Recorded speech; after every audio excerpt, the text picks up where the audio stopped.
All right, welcome back to the live. It's been a long time since we did the SG Entrepreneur Story. We had a lot of, as you can see, the Wacky Creatives has been really busy, but we managed to make some time, and now we have a special guest on today. Her name is Elfin. Elfin, maybe you want to do a little bit of introduction to yourself on the camera if you have. Sure. Hello, hi everybody. Yes, I'm Elfin, the founder of Start Studio at Bukit Timah Plaza. Yeah. And Elfin, how long have you been in business for already? Have been doing In business? business, actually I started business maybe at 20 when I'm 20. Wow, so long ago, revealing my own age. Just say the year lah. Probably in 1994. Oh, wow. Okay. 1994, yeah. Oh, You were not born yet, right? Yeah, 小弟弟. yeah. I was your TT, correct. But yes, Elfin has been business for very, very long. And she not only, I think it's like recently, right? Start Studio gave birth, right? Yeah, Yes. correct. Start Studio, 2 years. 2 years. 2 years, yes, 2 years into the business. So, before we proceed on to the entire story about how Elfin is doing right now and her entire entrepreneur story, we're gonna be showing you the teaser if you guys haven't watched yet.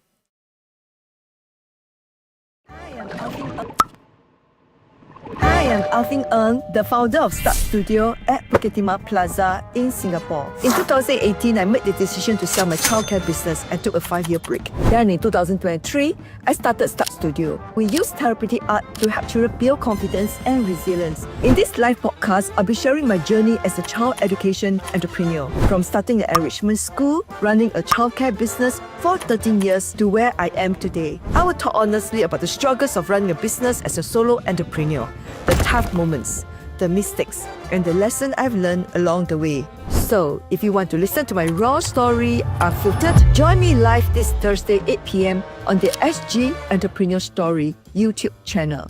I will answer all your questions live and get a live call with anyone. This is my SG Entrepreneur Story.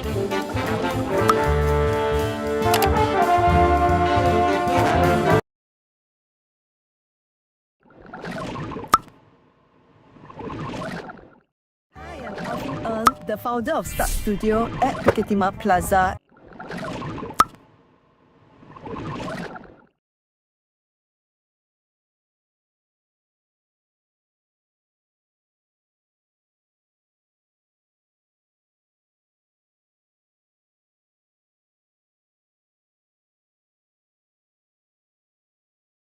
Okay, nice. All right, welcome back. So, for all those who just watched the teaser, hopefully you guys are know more about what Elfin is doing right now. But and hopefully you guys are interested in knowing more about Elfin. For those who have just joined the live, this is Elfin. She is the owner of Start Studios. And then yeah, we're gonna get straight into the story now. Okay, so Elfin. Let's get comfy. So maybe you can tell me a little bit about what you're doing right now, about Start Studio, and where you're at now in your life. Where am I at? What a question. Okay, so for Start Studio, what I do is actually it's like an art school. Okay. Art school whereby children come to do art at our studio. It's a very small studio. So not just only children, actually even adults and seniors and retirees also come and do art with us. So it's like art jamming. Okay. But then for us a little bit different in the art jamming because it's guided. We will guide the whoever comes to do art in their painting process. So the focus is on process lah. It's like therapeutic art, enjoyment, relax, calm your body, relax. Because we have soft music, we got candle. So a very nice experience when you do painting with us. But beside doing the painting itself, another part of my program was actually using art as a tool to help children in their emotional well-being. So children who's like needed help maybe in their, be it like maybe they keep getting in trouble in schools, or they like maybe results keep failing even after studying, or maybe have been bullied in schools, or they could be keep getting into trouble, 不听话. So these are situations that outwardly it seems to be situation. But then what I could help is to go in to understand what is the thing that the child is actually going through. So that I look at a holistic way to help the child. And then, but of course, I work very closely with the parents, and I use practical counseling, growth mindset tools, strategies, in helping the child. Mm. So that process itself is to help the children to overcome, build their resilience, build their confidence, gain back their self-esteem, gain back their confidence, gain back their self-love, self-care, all this area. So it has been a very fun journey. The children age is? Most of the students who come for the Growth Up, which is just not whatever they just described, right? It's the Growth Up program. Most of them coming maybe in the primary school. I also have a few that is in secondary. Oh, secondary. Yeah, one or two that is already adult. But the painting class is actually range. I have preschoolers, I have primary school, secondary schools, as I say, even adults coming to do painting with me. Yeah. Well, you sound like you're very deep into the operations of the business. Like you know exactly what you're selling and like how everything works in the business. Yeah, so this is called solo entrepreneur. Yeah. 包我了。Bakal. You're very passionate about what you're teaching. Especially, I think that time we had a talk. You said you shifted. Like it was originally just a normal art studio. Then you realized that you're good at the art therapy. Then you decided to switch to therapeutic art, which is quite interesting to hear lah. Okay, so for before we get into all your start studio stuff, can you tell me more about like where you started this whole entrepreneurship journey from the 1994? I want to know all the way from the ground up how you built this solopreneur journey. Wow. How much time do you have for me? Anytime, as long as you need. Anyway, okay. My first venture in doing a business, I realized that when I do business, it's actually meant more for meeting needs. When I identify, be it any part of my life, right? When I identify some needs, and then I'll think of how to meet those needs. So my first business I was actually in a church. And then I was after in church for a while. We are always looking for church Bible resources, right? Biblical resources, be it Christian books, Christian resources, things like that. And I love to go bookshop. I always stay in the bookshop for many hours those days. Okay. So I would stay in the bookshop and I just enjoy reading the books, looking at all the books. So subsequently, that desire of wanting to do a bookshop, I kept that desire for 5 years. I never dared to tell people when I was a young Christian. You know, young ma. How old was this? I was probably in my early 20s. Oh, okay. Yeah, Okay. I became Christians at 21. So very, very early. Also, I dare not tell people about this dream, secretly holding the dream, because I always go to the bookshop, looking at the bookshop, looking at resources, say, wow, how nice I'll own a bookshop one day. Wait, right? like selling books or like selling stationery and all that small cool stuff? Books. Books. Okay. Christian books and Christian Bibles. And then I always dream of having a cafe, sit at a cafe, then with my Christian bookshop at the side. Anyway, but my bookshop never have a cafe, only bookshops. Okay. So then that's why I sell Christian resources, and I bring in my resources from US. Because to meet my congregation need. How you get connected to the supplier? So because my congregation is the International Churches of Christ, so what I did was I made people hungry for resources those days, right? We don't have right now all not so so we need basically paper books. So that's how I actually started my business, the first one. But it's purely out of service, not so much of wanting to earn money, just out of service. So I just happy go lucky serving people. So I spend my own money, bring the resources in, and then sell to the Christians. How much you spend? Start small, maybe start 5K, 10K, Wow. buying material, buying the resources. Then the income came from No, that one was purely not for my income because I was still working. Oh, you're still doing a full-time job? This is like a side hustle kind of thing? Correct. Oh. Then only until subsequently that I tried to do full-time, but that one has always been a service. Only then my second venture is after I gave birth. At that time, I didn't think about doing children business. So I was just looking after my own daughter by myself. And then I started to look for things that that she's learning. So I then start to read a lot about children has an amazing way in learning things. Their brain are like sponge absorbing, right? Okay. Well, so I'm very excited, and then I keep looking for ways to teach her. So I bring her to enrichment school, very expensive enrichment school. Really, how Anyway, that one was expensive because per session at that time, per session come out to be $100+. Learning lab? No lah. Those days, no, don't have this kind of learning program lah, but brain stimulating program lah.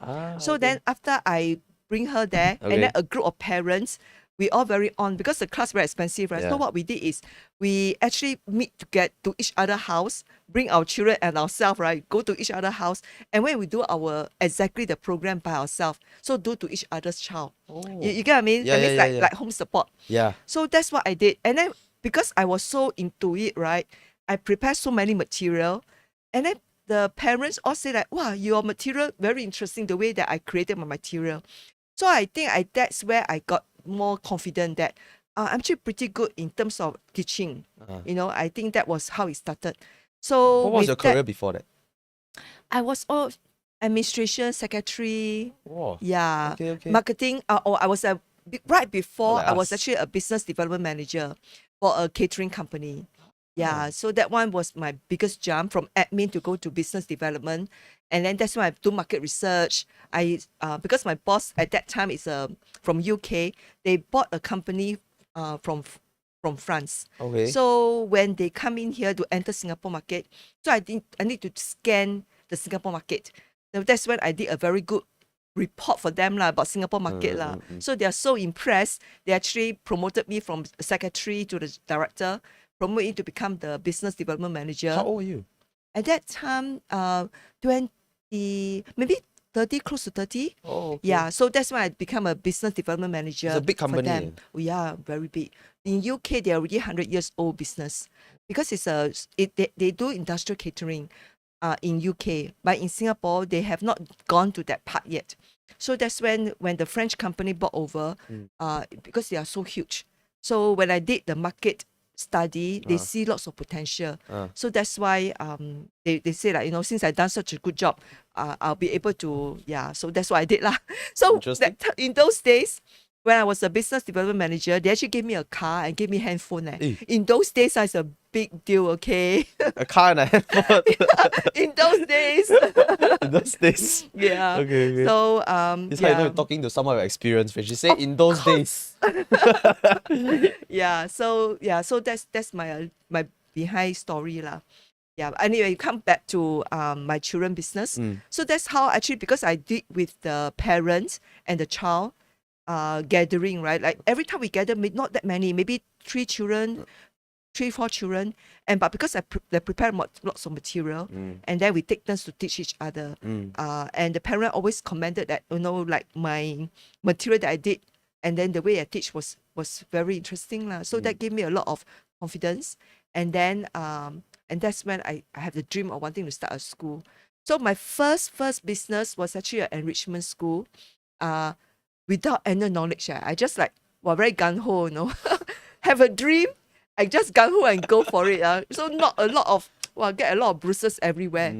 But that was just a dream because I want to teach my daughter, and with that passion and that dream, that's how I start my business. Can I ask, like, what got you interested in this brain development kind of thing? Yeah, so exactly because with the enrichment program that I brought my daughter there, and then the goal was to, like, they call nurture genius. Okay. It's like nurturing genius, right? So but I bring it a step even more. I actually introduces lots more things. Okay. In my enrichment school. So you really believe in like from the age of growing up is where the key years are that you need to really nurture well lah. Yeah, next time when you get married and children, let me know, okay? Okay, I'll send to your school. I will teach you how to nurture your child. Okay, steady. Yeah, but that was actually the goal. Like I because since I read so much about how children, their brain are so interesting, right? They can really learn amazing things. So the dream, it's like how much faith the parent has on the child, and how much you want to put in there. Okay. So I always say that the ROI when you invest in the child when they are very young, right? The return is going to be lots more when they grow up. So this is has always been my belief lah. And then my when I had doing all these things, right? I have such a far dream about how my daughter would be. It's like, that she's going to be like she's going to have a fun learning journey. Like lifelong learning, right? Like she's going to have fun when she learns. That's a vision. It's not going to be difficult when she learns. Like Right. it's not going to be so difficult. That I'm trying to say, because the brain is so prime, so nurtured. Yeah. That has been my dream. So when I put in a lot of effort, right, with this in my mind, wow, very hardworking, lor. So that's called passion, because your personal passion. Yeah, and then like and because I put in, I really like like octopus got a lot of hand, right? Yeah. That's what I did when it comes to my program. Anything that I see that is going to be helpful, I got so much dream. Every time I see material, right, I was like, wow, I think I'm so far already. But where did the research come from? Like in the internet? I read a lot. Right. So I read a lot, and then also, yeah, of course, internet. Those days I have internet. Any like people that you look up to, that you always go to, like books or like any authors? No, or I anything? just, oh yeah, in earlier days when I was searching, right, I was very into Shishida method. I was very into the Glenn Dorman. Glenn Dorman is actually using the fresh cuts, teaching children encyclopedic knowledge. When I say encyclopedic knowledge, it's all kind of knowledge. Teaching them science, history, world knowledge. Oh. So young, we do that, all kind of plants, all kind of animals, all kind of dinosaurs. And then I will teach them, yeah, anything that you think. I teach them science, I teach them math, I teach them, yeah, anything that I become whatever law. So I truly believe that, once you put in effort there, the child will always enjoy learning one.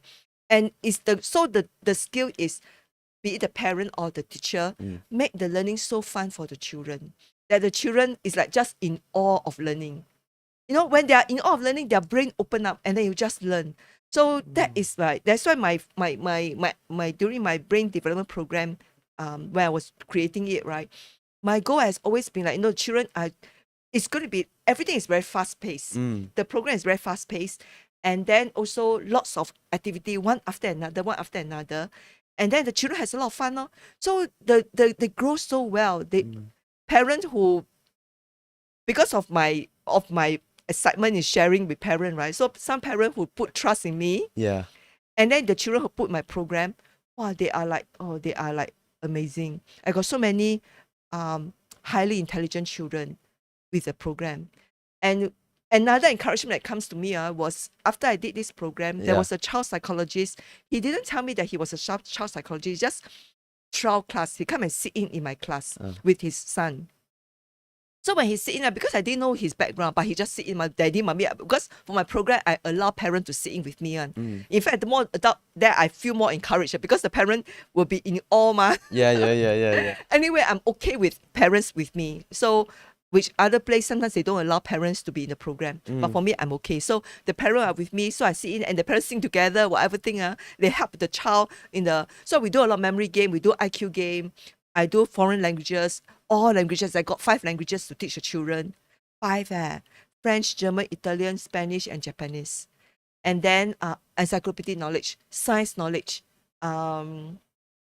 everything. Chinese. You were the one creating all the programs. What was there like a co-founder with you creating the programs together? Can you imagine? So it was really a lot of hard work, because I'm so excited in creating a program. Imagine I raised my daughter by my own. I got no helper those days. So I just thinking right now, when I think back, how did I ever do it? Yeah, I don't got a know. co-founder. I'm not even your level here. Yeah, I don't know how I did it, but I did it. So So then I have to prepare a lot of material every day, and then somehow I go and take course, because I want to be a trained teacher. So I go and take up my course. Right. Yeah. So and then plus I'm busy a lot of community activities as well. You have full-time teachers inside your school? When I first started my enrichment school, we call it enrichment school. Enrichment school, the children comes 3 hours only lah. Okay. At first it's only 2 hours. Later I extend to 3 hours. So and I only have 1 session per day. So you teach yourself? I got one. Yes, I teach. I'm the main teacher. Then I have other teacher that comes in to do maybe I do the areas that I'm good at. I call the brain meeting program, which is the chop. A lot of things all put together one, right? That one is the most exciting program. Then I got another part whereby maybe a Chinese teacher or do dance or do music with the children, like motor skills. So I have another teacher who do this with the children. Yeah, so that is where my enrichment program comes in. So you did the program creation, which is your product. Then you did the marketing, the sales, the talking to the parents, handling. In those The days when WhatsApp. I'm a solo entrepreneur, I didn't think of so many things. I just think about I want to teach children. Wow. And then wait, this okay, my honest thoughts is like this is not very different from being a freelancer at this stage, right? Do you feel like it? Those days And like looking back, do you think you should have delegated a bit of the work to people?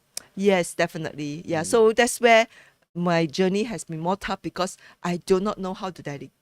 Yeah, like because I am very dreamer, right? Yeah, So yeah. when I'm a dreamer, It's like you have an entrepreneur lah. idea. You have an Yes. idea of what you want to achieve. Exactly. Then when you want to achieve, right, and but you don't have a vocabulary or you do not know how to articulate You yet. don't know what you don't know. Yeah. Yeah, you do not know how to articulate what you have in your mind. You just have like you have this idea of what you want to do, and then you it's like it's like a goal, but you cannot define clearly what your goal yet. Just do everything and try everything and ping just try and get that goal, is it? No, I think it's more like you have an idea, but you do not know. It's not fully formed? Yeah, correct. So when you cannot fully form, you don't know how to also explain to people. And parents will trust me, right, because of my passion and the way that I teach the children, and the children really enjoy. The children come to class very happy, they go out, they're very happy, right?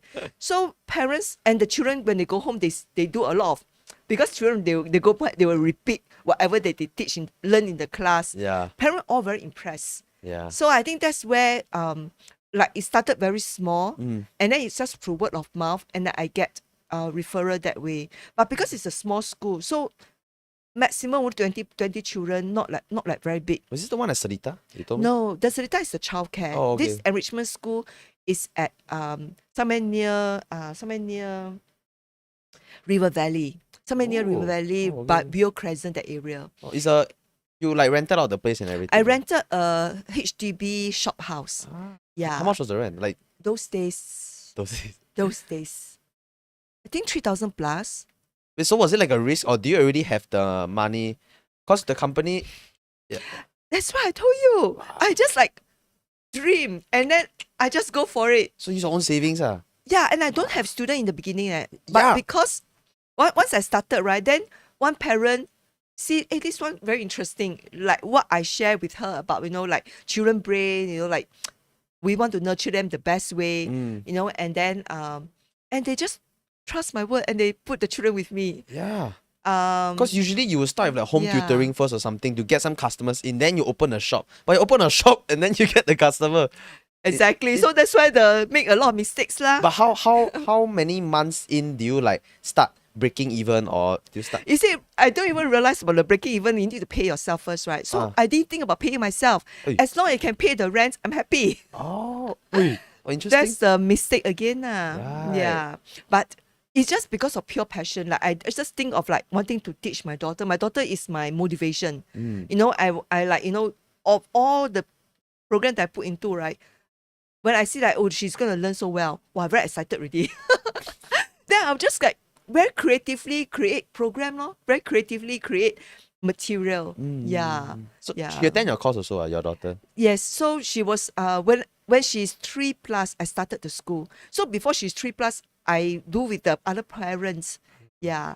And then so when I started the program, the other parents didn't like come because their children already in different school. But it's my neighborhood parents who walk by my place. So there's this new school. Okay, give it a try. It's like a community thing lah. Yeah, so they just give it a try. Yeah. And it's not like neighbor I know, it's basically neighbors who have children and they just pass by and saw my this small little Shop, school, small little shop. And then yeah. But how much were you charging back then? I don't think I remember. I don't think I charge very high, like 280 per month. Oi, wow. For all these like new things, Singapore never heard of it before, right? For the program on a daily basis, no. Yeah. Yeah. Wow. And you're doing 280 per month. Yeah. Okay. How do you figure out the price? Like how do you know? Okay, so you're just like a guesswork lah. Okay, interesting. Yeah. So right now when I think back, like talking to a lot of like businessmen or Yeah. business people, how they do their thinking process, right? I say, I make so many mistakes. But Yeah. in your circle around you, did you have like business friends or like Don't have. family? Don't have. Wow. So I okay. really by myself, yeah, like 白手起家. It's just pure passion, and then like just do. Very, I will use the word naive, but Right. passion and real heart to help the child and help my daughter and help other children. So children with me, yeah, that's what I did. And then then subsequently I get some other teachers who come in to help me along the way lah. So beginning very tough lah. I really need to do everything, like cleaning the place, making sure the place is sanitized and clean. You know, when the children come, right? You have to like prepare the class. And prepare the class, prepare the material, a lot. Yeah. How long did this business last for? 1 year plus, and then close to 2 years. And at that time when I decided to close it, because I shift it to become a childcare. So I, again, passion. So because I do 2 hours, 3 hours program with the children, and they already learn so well, just thinking, wow, if let's say they're with me the whole day,冇得頂啊. I can put more things together to teach the children, right? Right. Wow. So you became a childcare. Nice. But of course, that time, childcare, people always tell me, say like, childcare, because they have subsidy by the government. So they're thinking like, okay, just by the subsidy, it can cover the rent. Okay, happy already lah. Right. Like that, lor. Wow. So that's when I go and look for a place to do my childcare, and I bought over a business, a childcare, or rather a student care in a landed house, semi-D. Okay. So at that semi-D, right, and then I use that place to transfer lah. That means go over, bring my students. Some parents trust me, so they actually follow me all the way to my new childcare place. So I start childcare not like 0 children. Why don't do a shopping mall? Wow, the rent is going to be crazy, right? So this landed house, the rent is cheap, not expensive. But then your footfall is mainly all the community around, or you did marketing also? I didn't. Oh, okay. Interesting. But so it's like referral lah. Exactly. Wow, so actually your program is super powerful. If you can get so many referrals and still sustain. Yeah. Yeah. Exactly. It's really very powerful, your program. So just I'm talking about I share halfway about this educational psychologist, right? So what happened is, because he sat in my program, and then he didn't tell me in the beginning. Subsequently, his wife told me that he's actually an educational psychologist, and then because they interacted with my daughter, that time she's only about 3 plus 4. So she interacted with her, and then they tried to ask me, say, why don't I book her, go do an assessment. I said, assessment? I never heard about assessment before, first time here. So then I gave it a try, because they are going to give me 50% discount to let me know what is this assessment about. So okay lah, since I go for it lah. So I sent my daughter for the assessment, and with the report, my daughter is on the high ability, not like super high, but high ability. And then then from the report they share with me about what are the area that I can nurture her in. So which is very good. Her strength, and then the area to nurture her, and also what is the thing that she's learning, and then where is the weak point. Is it like an IQ test? Correct. Yeah, correct. IQ, so EQ yeah, test. IQ, yes. Okay. So then with the report, that last time I didn't know ma. So with the report, right, then I say, oh, quite interesting. And then subsequently, when other students in my program, I actually slowly refer, because the children, as I said, they're very brilliant, right, with my program. So I identify a few of them, and then I get the parent to go and do the assessment. In fact, one of the first child that I identified, I pay for the assessment. Oh, okay. Because that boy really amazing. My first student so I think I thank the parents who trust me, being the first student who enrolled in my school. So then that boy really amazing. He came to me when he's 18 months old at that time. But yeah, and then he stayed with me for 2 years plus. Wow. Very, very amazing boy. So when he was about 4, I see that he's very brilliant already, right? And then I want to have a comparison of his report with my daughter's report. That's why I pay for his assessment, about the same age. And then, true enough, so because I identify him being highly intelligent boy, and then his report compared to my daughter one, right? Of course, he's very, very high, more than 99.9% percentile, very, very high. My daughter was at the 99. something, but I mean, like it's like a point something difference, is it? yeah, but his is very, very high. So yeah, so because it was about the same age, that's why I encouraged the mom to send him for assessment, and then so I got a comparison, and then but nevertheless, subsequently when I in childcare, they come and visit my childcare, and then for my childcare, right, because childcare is whole day compared to the 2 hours, 3 hours program. Yeah. So when it come to childcare, the education psychologist just love the way I set up my childcare. He just sit there, right? Then he says, "Oh, your place is so therapeutic." Very interesting, right? I said, "Wow, like, yeah, being an education psychologist, a doctor, As a doctor person." validation, right? Yeah, That is very good. Yeah. yeah. And then but what I also share with him what I did in my program, because when it about 6 months to 9 months into my program, he didn't come straight away. He came about 9 to 6 months after we settled down. Then what he impressed us was what I did in my program. I don't band the children according to their age. I band according to their ability. So which means children who are like 4 years old, but they are high ability, I might put them together with the 6 years old. Vice versa, if let's say they are already 6, but their ability are maybe at the 4, I actually will put them with the 4 years old. So I always stress that I start where the child is at. I don't put according to, at their age level, they're supposed to be at this class. So I don't band in that manner. So, wait, sorry, would you say that if you anybody who goes through a program will have come up with a higher IQ? Not everybody lah. I mean, honestly, they were sure to improve, but not everybody will be on a high IQ because children come to me in different form. So some I definitely can bump up their ability. Okay. Because so much of stimulation given to them, a lot. Then do you think that IQ is something that you're born with, or it can be like nurtured on? Both. Oh. It would be the child's, okay, just like the nurturing part plays a big role. Okay. So if I say the child who is like even brain injured, like those who are injured, maybe they are like Down syndrome child, whatever, right?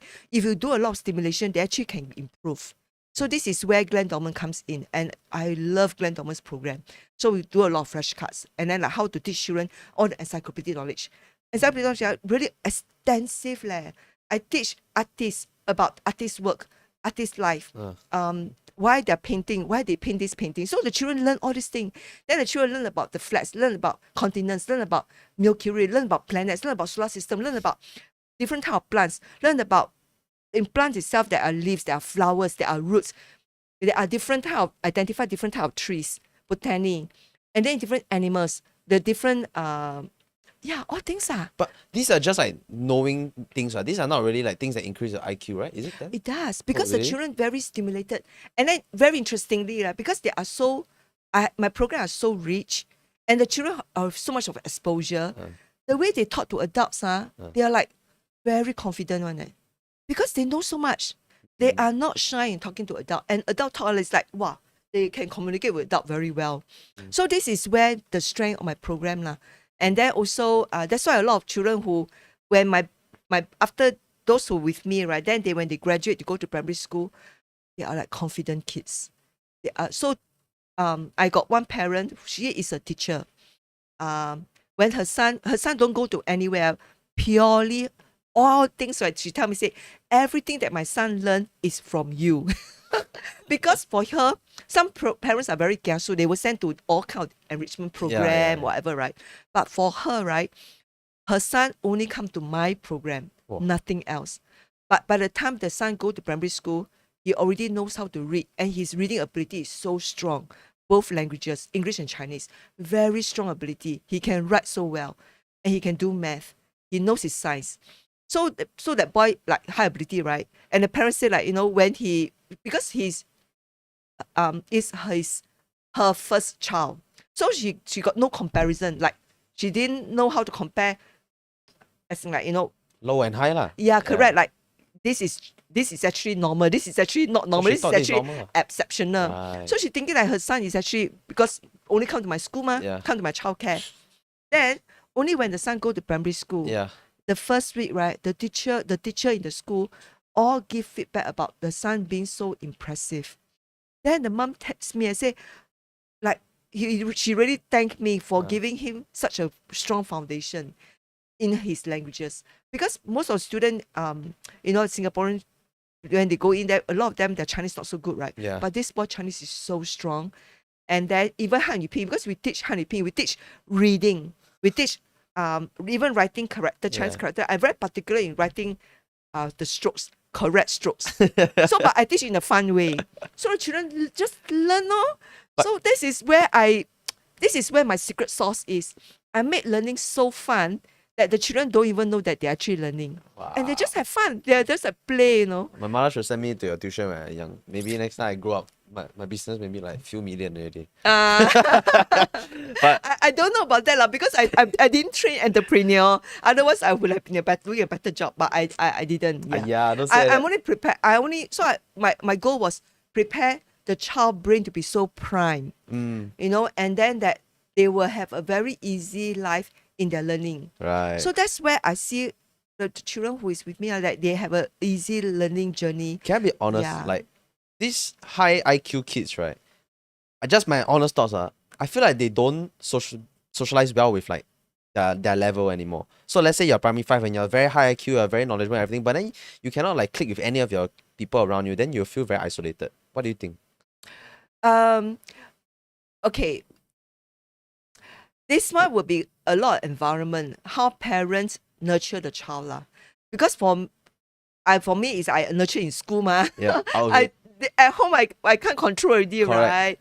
So what the parent do, how the parent talk to the child, we cannot control. But what I can control is when they are with me, the child do their best, the child enjoy learning, the child, So when they grow up, because they are only with me till they're 6 years old. After that, cannot after that. my childcare is only until 6 months.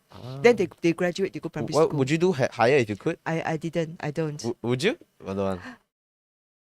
Being a Stress. solo entrepreneur, I don't have that bandwidth to do further. Right. Actually, you can open like franchises and stuff. That'd be so cool. If only I know. If only I. What was it I called? know. Okay, my first my enrichment school is called My Smart Baby. Okay. Then my childcare is called Smart Kids. Smart Kids. Smart Kids Educare. Yeah. Oh, okay. Yeah. Oh, very interesting. Yeah, lor. Wow. I mean like. Okay, wait. Then do you think my IQ can increase now? Our brain is always growing. Oh, is it? So you don't need to be saying like you need to be at what level. You just grow. You just enjoy learning. You just enjoy like learning things. Right. Not so much I want to measure I might high IQ. What for? Even the children, when I send a child for an IQ testing, I always tell the parent, prep them first. I say, you do this not because you want to see your child, to say that your child is going to be high IQ at what level. Yeah. That is not the goal. The goal is so that you know you learn more about your child, and then you can know how to help your child further. So it's not like telling people and to boast to people that my child is so clever. That is not the goal. So so not all children I recommend to go IQ tests. Some children they go for tests because there are things that maybe I do not know how to help, and then I need the assessor maybe to tell me so that we know how to help the child. Like got this girl that I sent her, I sent her because she's the same age as my daughter. And then, but her, how should I put it? I see her learning challenges, but I could not, because at that time, as a young educator, I do not know, I still do not know about special needs, right? So, but I see her having challenges. Like she got problem reading, and then, but she got very good memory, but everything else very challenging. So that's when I actually talked to the mom, and then talked to dad, said maybe send her for this, so that we know how to help her. So true enough, after that, realized that she's actually dyslexic, which those days are new to me as well. That she has problem identifying alphabets. That's why alphabets to her, the B and the D and the A and the O are very difficult, and the C and the Q. So I didn't know those days. After when I realized it, right, when she did a test and I read up a lot again, then I find ways how to help her. So I know that for her, she need to have like we call kinesthetic, Okay. and need to be very colorful. Okay. So that's when I help her in those areas. I make the wording every time I teach her. We need a lot of movement, and then combining the words, right? I need like colors, make it very, very big. So we have like this big kinesthetic movement, right? Writing letter C, right? Air writing, like, so we call it air writing, or using body to do the writing. So I do all these kind of fun activities, knowing that she need that to learn her alphabets. Right. Yeah, and then, but I do it not just only for her, I do it for everybody. So, and every children learn together, lor. So, so that's how I make the learning very fun. Do you think the school education system now is broken then?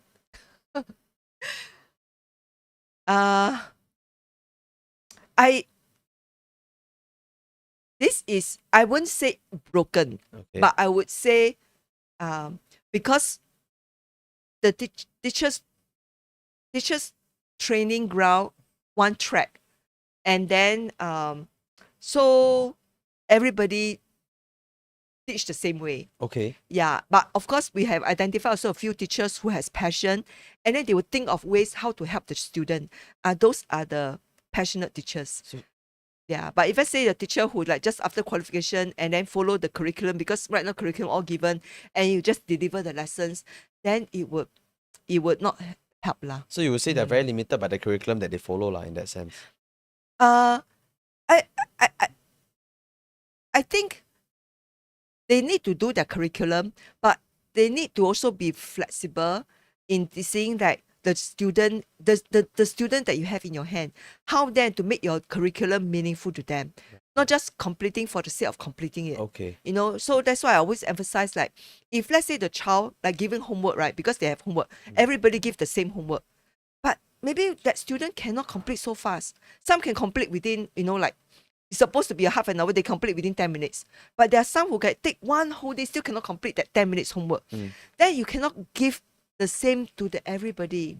So what I advocate, right, and I tell the parent too, those parents right now who are with me, as I say that I need to educate the parent to educate the teacher. But then firstly, the parent need to understand. So what I tell the parents, say, like, if let's say your child consistently struggle, let's say the teacher give 1-page homework, but they can only complete 1 sentence, then the parent yourself firstly need to know that your 1 sentence is the whole homework. You know what I meant? Yeah. So Which means the 1 sentence that the child can write is 100%, compared to the child who can complete 1 whole page is his 100%, or the child complete 2 pages is his 100%. Okay. So we start where the child is at. Don't force the child to complete everything that everybody is doing. Otherwise, the child is every day, right? They keep needing to keep chasing, and it's so discouraging. So I teach the parent, those who are right now with me, when they tell me situation like this, right? I teach them. I say, firstly, you need to know your child can only complete this much. Then you need to accept that it's only this much. You cannot go back and talk to the teacher, say, how come my child only can complete so little when other friends can complete so much? Because you're going to get your own child into trouble, right? I say parents themselves need to know where the child is at and accept it. Then secondly is, once you accept, right, talk to the teacher. Tell the teacher, say, teacher, I understand my child. It's okay that they cannot complete. So that the teacher will be like, know that you are not going to come back and ask me, how come my child never complete their homework? How come is it you don't look after my child? Is it my child not good enough that you don't care? So this is where the parent is, that parent need to be very invested. The parents very need to really know your child. So once you are able to accept your child, that they don't have to complete everything that the teacher give, then your child will be all right.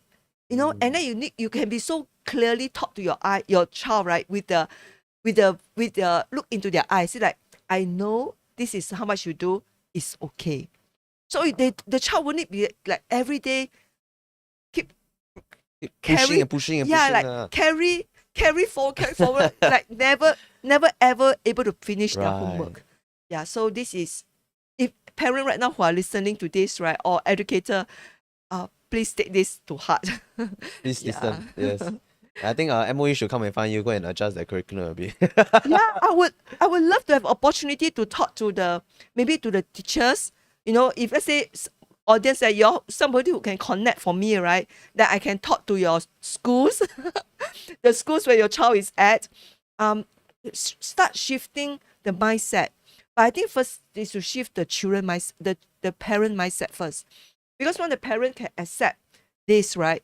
And then don't expect on the teacher. And the teachers won't feel the need to that, the parents gonna ask me, and that they are gonna ask me, I don't care for the child, that's why I don't give the child so much homework. It's all wrong lah. Yeah. It's really wrong. Yeah. Well, you're very passionate about this. Yes. Yeah. Okay, let's take a quick water break. And Gerald, you want to ask any questions from the clip? Okay, cool. Okay, Nobody asked any question. Oh no, am I talking sense? No, it's good. It's good.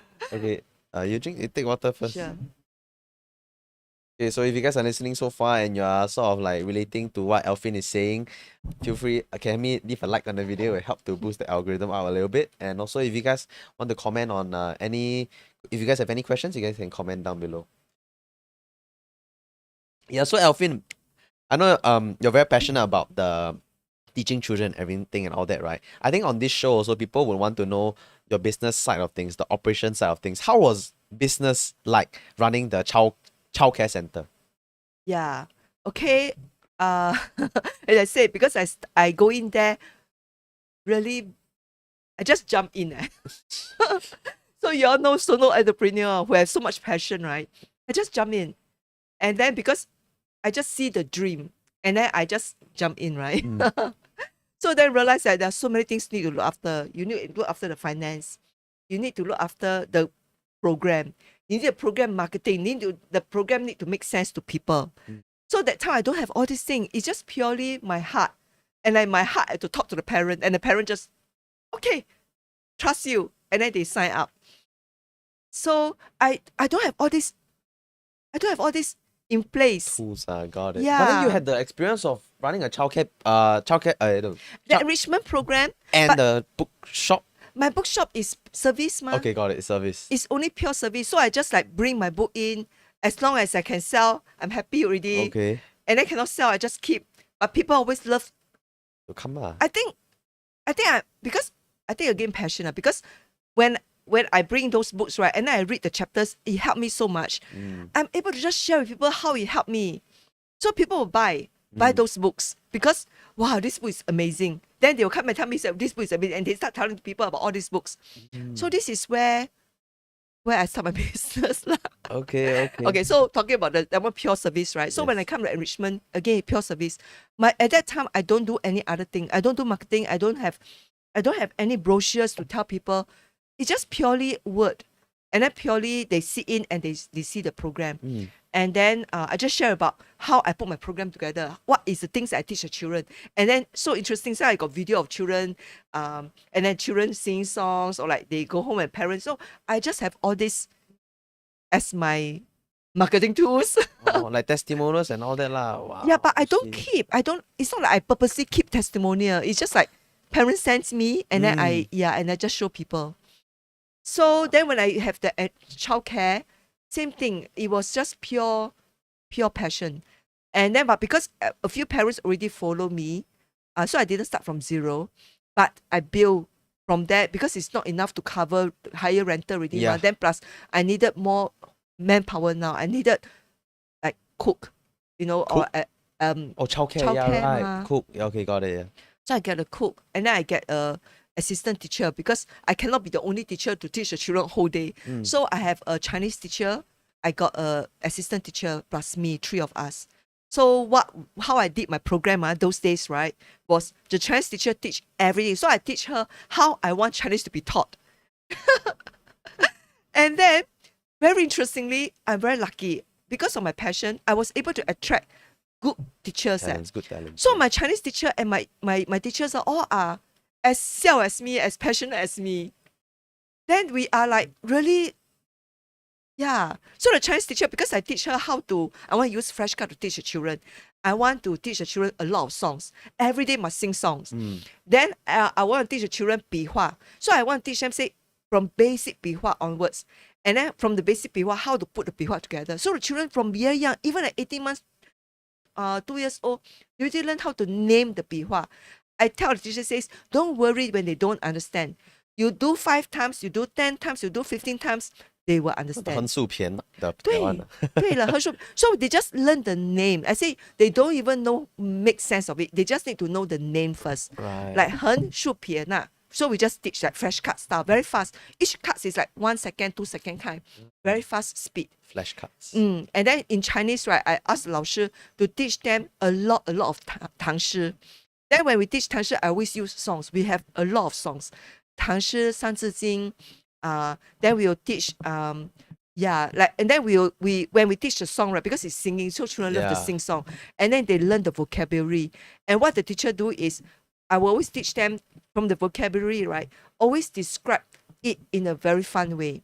So example, let's say in the 唐诗, let's say 床前明月关，疑是地上霜. So then the song, right, then we will have very animated teachers, very animated, right? yeah. So we will like, wow, do the songs lah, you know, like 床前明月关，疑是地上霜. So we are very animated. We make the Oh, I song so love it. fun. I love it, Yeah. yeah. Then the children do together lor. So but because we with the action, and then slowly when they do the song, the first week, second week, third week, right, we will teach about the meaning. Then we'll teach about why this the poet who wrote, you know, like Li Bai. We tell the story about Li Bai. Wow, we are so good in our storytelling, How many right? teachers do you have in the In the teaching, in the early days, it's only me and Chinese 老师. Then the assistant teacher is to assist us when the children go toilet. but your shower program time. got okay so your program is got only Chinese teaching Chinese and my program, my brain. oh so your brain program so- and the Chinese Yes, so my brain development program Uh-huh. encompasses everything. oh English, math, and then we have a lot of motor skills because we got outdoor my playground. Well, I invest in my playground as well. Then we will do a lot of like motor skills as in like movement, dancing, movement. have you ever like wanted to take your hands off the teaching and like and just enjoy life instead In the early days, I'm just so passionate in teaching. So the first 2 years, I very hands-on. No, not first 2 years. I think my daughter, when she's 4, she's in my childcare. 4, 5, she's in my childcare. I was so hands-on until she is maybe primary 5, and then I started to let go a little bit. Hands-on so many years. I really hands-on, and then and because I want the children to have very fun learning environment, yeah I always find opportunity to give them exposure. So exposure, like I will bring them for fun competition. So, and very interestingly, we got a lot of awards Yeah, you told in me. this fun competition. yeah And all kind of competition that I would, really funny, cute lah. Anyway, I'll bring them to do, because I love art. yeah So the children also have all kind of arts, all kind of craft that I give them. And then subsequently, I even engage a special art teacher to just do art with them. And I learned along the way with the art teacher. So anyway, Yeah. who asked? Felix. Hi, Felix. Where did I get? I don't know. I think because of my daughter and the children, I would just think about the things that they are going to learn. So every time I do things, very funny, right? It's like another engine in my mind running. As I doing my another mind running, right? I think of like they are going to have so much fun. Then I'm going to think about they are going to be so amazing. Then I would just and then a lot of times, right? I don't know whether you experience this, but when I think about something, and then when I go to sleep, next day I got answer. So I got a lot of inspiration that way, lor. Don't know whether your Yes, face this. yeah, Yeah, something like yeah. Wow. So that's how I get my inspiration. Felix, did I answer you correctly? Are you happy with the answer? I have an answer. My venture, actually childcare. My childcare was the most challenging because I put in a lot of effort. In those days, when I run my childcare, I sleep very little, very little. Like after so busy because childcare is long hours, Yeah. 7 to 7. So and the teachers won't be with me for the whole time. Yeah. And then so I got to split my teachers like different shift lah. Then plus me in there lor. And yeah, it was my most right now I think back, it was my most painful venture. Yeah, because I put in so much heart and so much sweat, so much blood, Which brings so much money. which brings me to my next question, which is like, I get that you're so passionate about the teaching and everything, right? But of course, like you want to have a life outside with your kids, or like travel a bit here and there, you know? Like, have you never thought about like, you know, maybe delegating some of this work to people? later part, Okay. beginning no. How many was like the beginning is how many years, like roughly?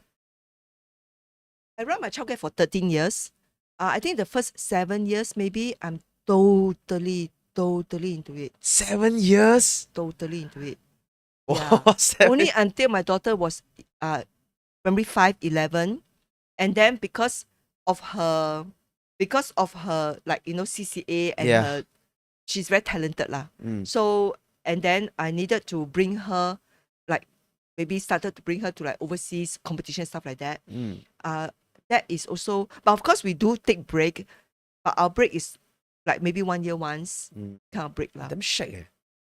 Oh, props to you. Wow, but then like well, even I like, so I feel like you're not like a lazy person, you're more like a very hardworking person. If you really believe in something, you go for it. Very good, very good. Like Right now, my advice to people, right, don't do what I do.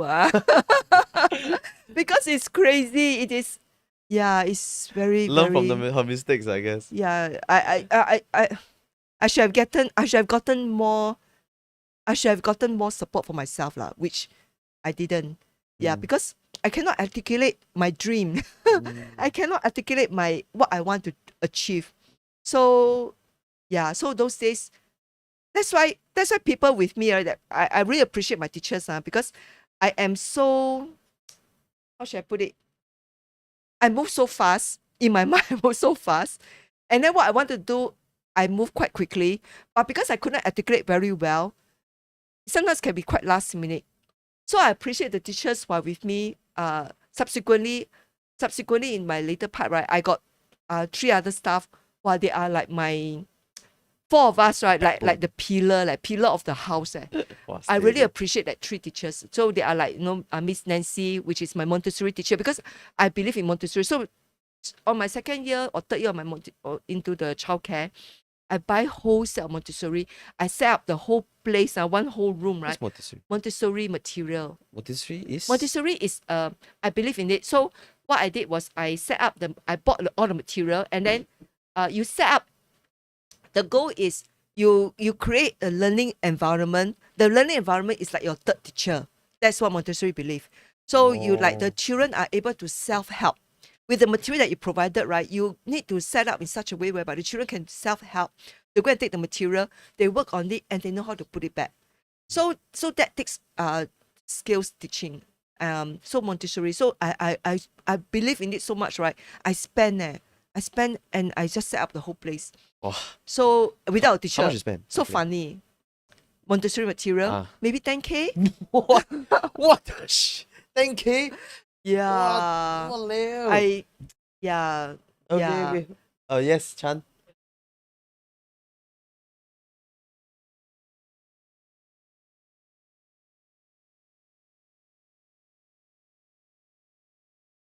Wait, I see on the mic. So how do you manage to maintain this work-life balance with your child and daughter with all the effort put into your business? So because she's with me all the while, right? And then when she go to primary school, because she's still with me lah.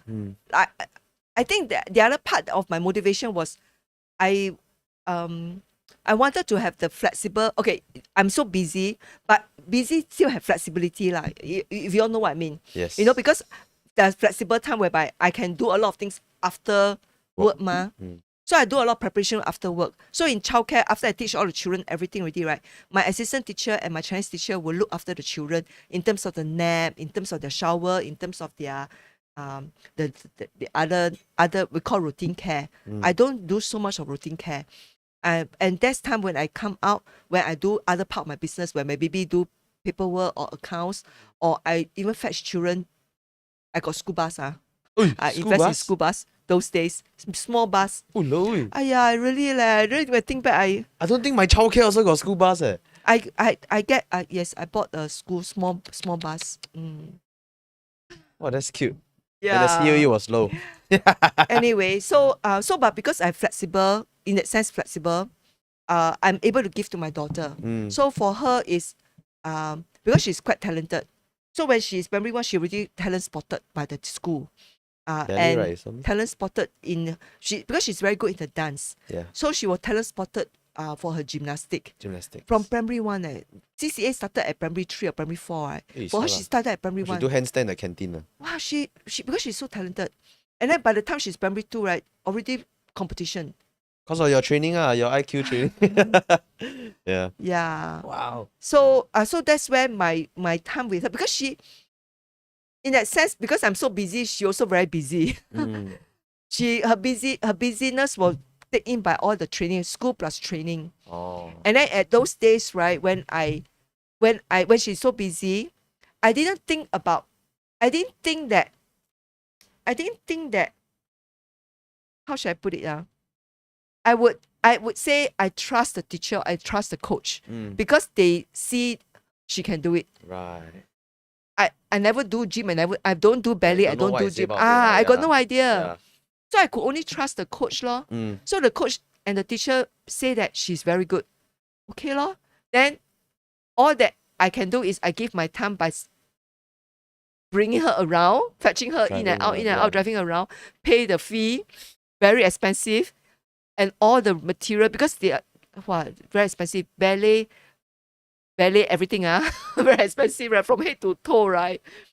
Stockings lah, shoes lah, the point shoes lah, the leotards lah, the tutu lah, the makeup lah, the hair, and the training and the overseas competition, very expensive. Walao. And then this is just ballet, Yeah. and she has gym, and gym is another set of material. She has her equipments like the ribbon, the rope, the what's that called? Pan. They call pan. Okay. Then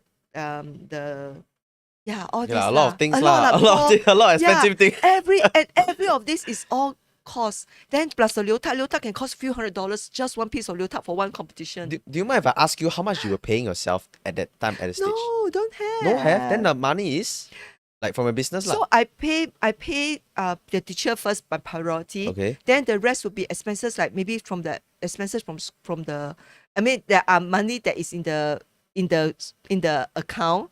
Then I just expenses from the account lor. So I don't pay myself salary in that way lah.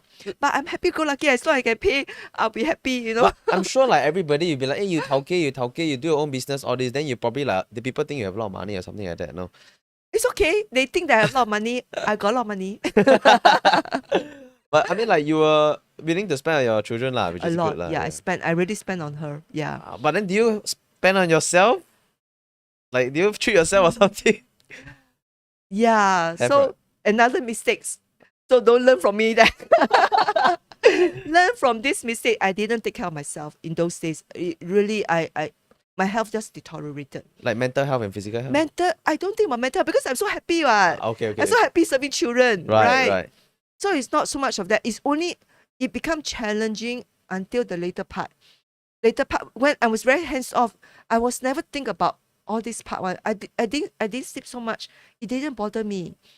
Only until later part, when the body started to become a strain. And it was later, because I do the business for 13 years. So first 7 years was very much on my own, right? And then the later part, it was become a strain. Very, very straining. Like after the 7 years? Yeah, and then, but it's also that time when my daughter, her needs are different already. So because her needs are different, I need to meet her needs more. And then that part I thought that I can let my other teachers do. And that's when things also become more challenging. And it was the most, that ending part, the last 5-6 years of my childcare was the very painful time. But it's the time when my daughter was so growing. And then when she goes secondary school, that's when I decide that I think it's time to let go of the business. Was it because of the work-life balance wasn't there anymore? Yeah, like, because I do the business for her, and then when she don't really need it anymore, plus she has other needs that I need to meet her needs, then that's when I decide to change. Yeah. Wow. Then, like, Wait, but couldn't you have like maybe had like a CEO for the business? Then you just I don't know. I Just my hope thoughts. if if I if I had been a better business woman, Okay. that I know how to do business better, I probably would think of that, but I didn't. Yeah, Okay, interesting. yeah. So it's like partly because your daughter you did this for your daughter. Now your daughter didn't want it anymore. Then the passion slowly reduced a little bit. No, it's more of it didn't reduce because of that. It's more of because I started to let my other teachers do more of the teaching. Uh-huh. I try to do lesser, and then when I do lesser, like your body started to react. Oh. Because you stretch too much. Were you how old were you then? 40 plus already lah. But you Already were 40 physically plus. active or Active, oh, but my body already started to signs of sign of tired lah, all tiredness, this. very weary, and Right. then mentally now becomes a challenge. So I remember reading that time about the time I started to know about, okay, I mean I read about other people, right? So then that this businessman talking about how he run the business, and then to a point where he he he he wished somebody would take away his business because he has so much pain. At that time when I read that, right, I felt that because the pain is so much that it's just deep like so deep that I very painful. And because my body is reacting, I got pain all over the place. My leg, my knee, my back, my neck, everywhere. But this crazy, Yeah, like, it was very challenging. because you took Yeah. yourself away from the business and now you get more pain, which is so weird. I didn't take away I mean, totally you leh. dedicated part Part of it, right? of it. Yeah. Then but my body started to react. It's like, sometimes I hear stories of people who retire, then they become very sick, right? Ah, I felt like I was like that leh. you. I didn't even retire. I'm still working, Wow. But my body was because I think I really overwork. Really overwork. So it reacted. So that last few years, it was very difficult. And then and then I started to look for, so I wanted to sell my business actually at the 13 years, maybe at the 9th years I already wanted to sell, but then the price 不舍得 because I don't know what to ask, so I asked a very low price and somebody won. Do you mind sharing? Or is That time I wanted to only sell for 36K wow, after I 9 don't years? know. Yeah, as I said, I don't know, right? Yeah. So then there was people who interested. Then will you put certain, because I put so much effort there, and the childcare children are still learning so well. Will you put certain? So I keep again, and then one more time. So I so like up down up down. But okay lah, still got students Then until on the 12 years, then finally that's it lah. So that's why I want to sell. And then at that time I get an agent instead, not just anyhow number that I give. I get an agent. Then this agent, but before I get an agent, I actually got somebody. There was a program by the government to help childcare in their HR, because I then realized that my HR system was so bad. I treat my staff like as if it's me. So we all like gun ho. So they're all like crazy with me, right? Yeah. And I appreciate them. But then after all, they are still, like Boys? teachers. Yeah, teachers. Yeah, that I need to look after them. Yeah. But I don't know. I treat them like they are like together with me. So so that's when the mistake that I made as well. So another mistake, yeah, that you really need to look after your people. Do you mind share how much you sold the business for? Or is Second time that I sell for 300K. that was a better Better. for Yeah. you. Yeah. So it was because the agent, and then because of I also some processes has been done better, like the HR processes were done well, and also that time I also engaged another like company who helped me with my website. But that's so funny, for me is because when I engage people, then end up is they teach me and I do it myself, because I too much, I get what like I mean. Yeah. yeah, like still too hands on. Yeah. Anyway, I still make mistake like that lah. Okay lah. Okay, so that is where, but with that, right, the system become better, and then it has better value. So when the agent saw my program, and I saw so many testimonial and saw so many awards, and they able to find someone who really interested in in buying me. Do you mind it sharing? Because I'm not very sure about this. Like, how did they calculate how much to sell a business for and everything? In those days, apparently they count by each student that you have, Okay. and then they times like 10,000 or whatever, something like this. Or like your EBITDA, like how much you can make. I don't know. Oh, So okay, that's okay. how they estimate. So I got 30 over student, and then he just put 30 over 300K. You think if you ask for like 1 million, they will give you? I never asked. I never try. You try. You say, can I take back? Then now we sell again. No, I'm just kidding. Ah. But yeah, Yeah. then I actually have a question for you. Like, you just told me you were like very overworked, right? Then when you sort of took your hands off slightly away from the business, right? Do you feel like, is it a bit weird? Like, suddenly I don't have that much things to do anymore. Then like, your brain wants to work, but then you got No nothing to leh. do. No. Even though I take away part from the work, so-called physically teaching children, because by that time I engaged 3 teachers already lah, so that I so-called, but I'm still teaching that my brain program, just that it's not as often. But I'm still busy in other things. That time I do a lot of networking, so so I started to do a lot of networking, and then also, yeah. I also take course. So I remember already when I took that away, right? I actually took was the time that I started to do my masters. Oh, Yeah, I did okay. a master's program. So I did my diploma teaching and leadership that time very on, because I'm so on, right? Yeah. Plus, because you are in that course, and Yeah. that course will stimulate you even more, give you a Part-time, lot of right? idea. Yeah. Full-time Full time. diploma. Oh, you. Yeah. Plus running a business. Okay. Then yeah, so it was so that reinforces lah. And then when I do my degree, Yeah. wow, even stronger. And the degree even has thesis, like, you know, short thesis, stuff like that. So I was able to, yeah, so I able to implement what I learned and straight away into my program. So it was fantastic.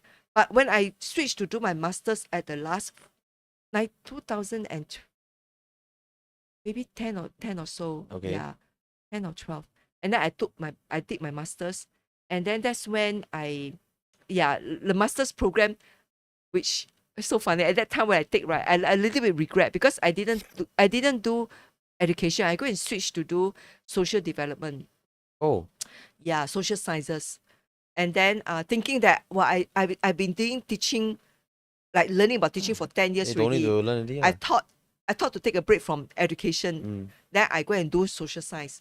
So I did social community leadership and social development for my masters. Yeah, I don't know why I go and do that, You don't but like I did that. You don't like. I regret halfway Why? through. Then my professor, right, he talked to me, he says, you can choose, you can continue regret, or you can complete it with a better attitude. Then then he tell me, says, like, you know, whatever masters you do, right, actually it doesn't matter. So nice you got that. He says, it's actually when you are getting yourself educated, you won't get bullied. Very interesting thing, you know, the way he said it. I didn't think about that at all.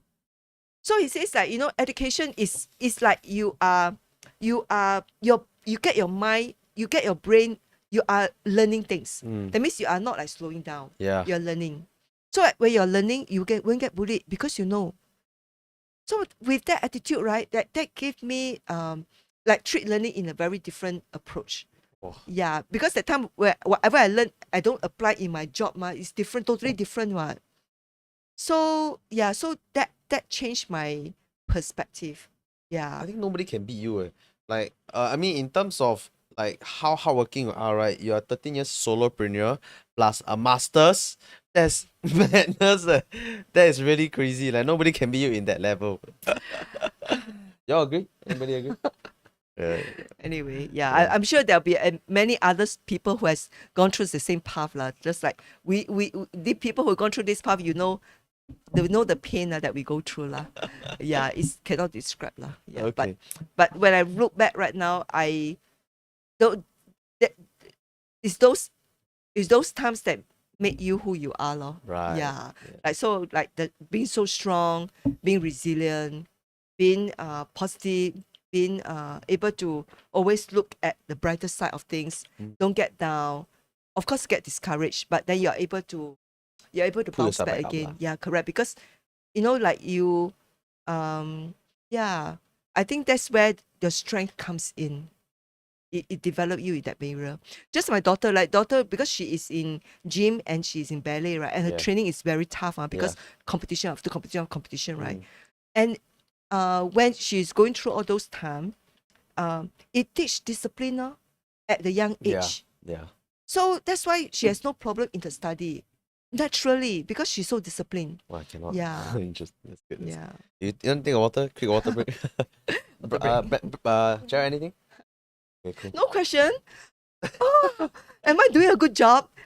Please tell me, am I doing a good job? Hey, good job, good job. Don't worry, don't worry. I think you're telling a story very nice. Yeah. Oh, okay, Yes. thank you. Yes. They're listening to the story more than asking the question. I think you explained it quite well, lah. Yeah. Okay. Okay. Like what? Wow. Loving your chick. Who said that? Who said that?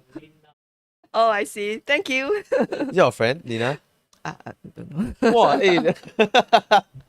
Okay. By the way, guys, if you guys are still watching to this until now and you guys are loving Elfin's story, please like the video as well as go and comment any questions you have for Elfin. She's happy to answer any questions, right? Any questions you have for Elfin that I won't dare to answer, you can ask in the comments below. And then yeah, let's get back to it. So Elfin, so now you just now tell me about selling a business, right? After selling a business, what happened? Oh, okay. Yeah. After I sell my business, my body is in pain. Okay. It was very bad. Yeah. I really understand. Yeah, it was so in pain to a point where it's like frozen shoulder. Like sore everywhere kind of. Sore. Oh, you. Yeah. So I yeah, and my knee, I couldn't climb stairs properly. I couldn't squat and up. That's how bad my body has gone, that period. Okay. So you- So I took a break for a little while, short break for a while. And then after that, I started to maybe work for people lor, because no business already. Mm. I can't be not I thought you want working, to rest, yeah, right? okay. Cannot rest for too long also lah. So anyway, so I think that maybe I work for people. Yeah, so I started to look for job. And very interesting, I want to look for job but I do not know what salary to ask. Because I've been working all by myself all the while, Exactly, right? yeah. How to ask, don't know what salary to ask, no. And then very funny. I talking about sleeping, got answer, right? I've been thinking. I don't know how to ask what salary to ask. Then when I was sleeping, something talked to me, like an angel. They asked for 6K. Whoa, okay. Then, yeah, that was like how many years ago? They said ask for 6K. Then I wake up, ask for 6K. That's okay. Because I never get the kind of salary as a own business, my own boss. Then okay, ask for 6K, okay lor. Then I asked for 5.5K. Aiyo, why you set yourself short? Anyway, so I apply. Yeah. And then my first letter that I sent out, they respond. I was so surprised, no? What Yeah. job is it? Principal lah. Oh, That is why my forte, right? Why you surprised? Your business is so good, you got award winning, all the good testimonial. Confirm you get a job one. Yeah, but you don't see your value. That's the problem. Yeah, you don't recognize your own value. You don't recognize that you're actually capable. So I have so many credentials, but I never applied job before, ma. Oh. You get what I mean? I guess that's a problem. Yeah, I don't and know. you don't put all your things together as well, right? You just accumulate, and learn. So you have to create a resume and everything. Exactly. Then in your resume you say business owner of this, business owner of this. Then they look at it and say, for Two real? Two lah. Ah, I two. only two lah. Yeah. So then, I just write list. So when I sent out, so they responded. It was a premium premium childcare, and then they interview me and they get me. They take me in pretty fast, quite urgently some more. So then I was working with them for 2-3 months into it. It was an eye-opening because all the while I'm my own boss ma. Yes. So when I step in there, I think like as if I'm my own boss there. They like it because I'm so passionate. Mhm. And then I was so confident talking to parents. So I able to bring in enrollment for them so fast. Bring enrollment, because it was a it's a premium childcare. Okay. But then that branch that they put me in charge is actually pretty new.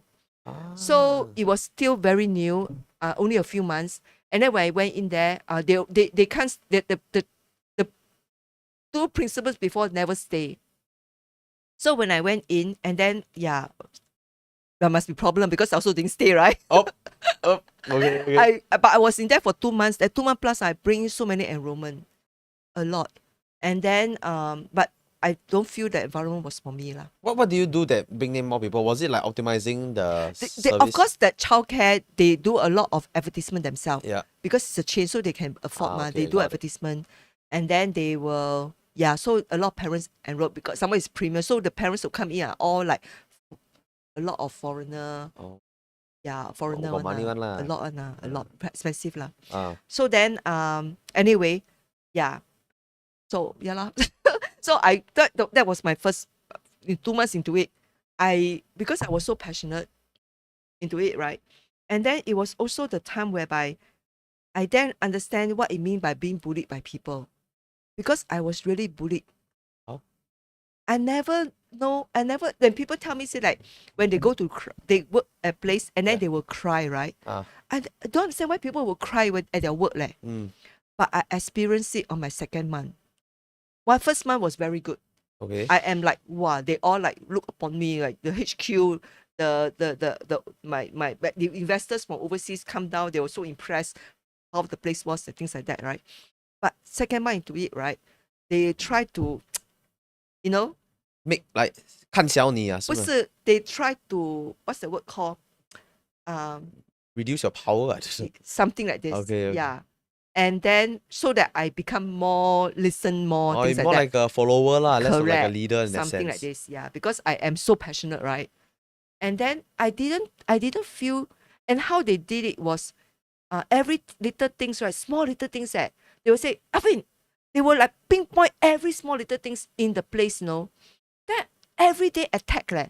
So I never know, wow, that is what it meant by, sometimes when people share with me that they will go to work and then every day they can be fearful. It made me to a point where I become fearful. I never experienced this before, So it becomes like, wow, I got a shock. I got culture shock. Then anyway, second month into this, right, I say this is not the place. So I resigned. And then I resigned. But before I resigned, of course, I sent letter again, right? So the next one I sent immediately want me. So wow, I quite good leh. Finally. So I got to another place. And then this place I got in also want me urgently. And then I was able to resign because I'm still haven't confirmed stuff, so I can resign pretty soon, within like 2 weeks. Also childcare related? Childcare. Okay. So the second place was better, but it is an eye-opening to me because I don't have system in my own childcare before. But these two places is very systematic because they are big chain. They are very systematic. HQ, everything support and whatever thing, everything supported, right? So it was an eye-opener to me. But on my second childcare that I went in after that, because of the first one, I am so gung-ho, thinking like I'm still as a boss. But the second one, I started to learn how to understand the way things work, if you know what I mean. Like, because How to run a business properly. yeah, correct. I saw my bosses, how the way they run a business, how they operate, how they delegate, how they actually need to have system in place, because I don't have. How they have a system in place and how they things need to be more systematic, need to be more organized, and then like so that people would be they empowering, which I didn't empower my staff. because everything I do. So the empowerment was very important, and I learned. So in the second childcare, the first childcare, okay lah. The second childcare is where I learn all these things. I observe and I learn, and then and because it was a chain, and I was very lucky that in one of the segment, right, the COE, because it's a change healthcare, so CEO. the CEO, the founder of this change healthcare, Oh, actually did a small little training, handpick a few principles to do a training by him personally. And that was also the one that I learned a lot about leadership, about preschool leadership from him. So the second childcare was actually very good. It teach me in many areas, open up my eye towards system, towards dedication, towards empowerment, towards learning how to communicate, how to lead a team. Because now I have to lead 20 over teachers. Last time I lead myself, yeah. and the teachers come, let's do together, you know. Yeah. But this time is different. 20 over staff, I need to lead them, and lead them because they are like a lot of old staff. Well, I got to be I eat humble pie. Because they are experienced people. So I really humble pie, learn how to go to their level and win them over. And that is where the human skill comes in. But because I'm so passionate and I do it from my heart, a lot of them buy, like I buy, Empathy?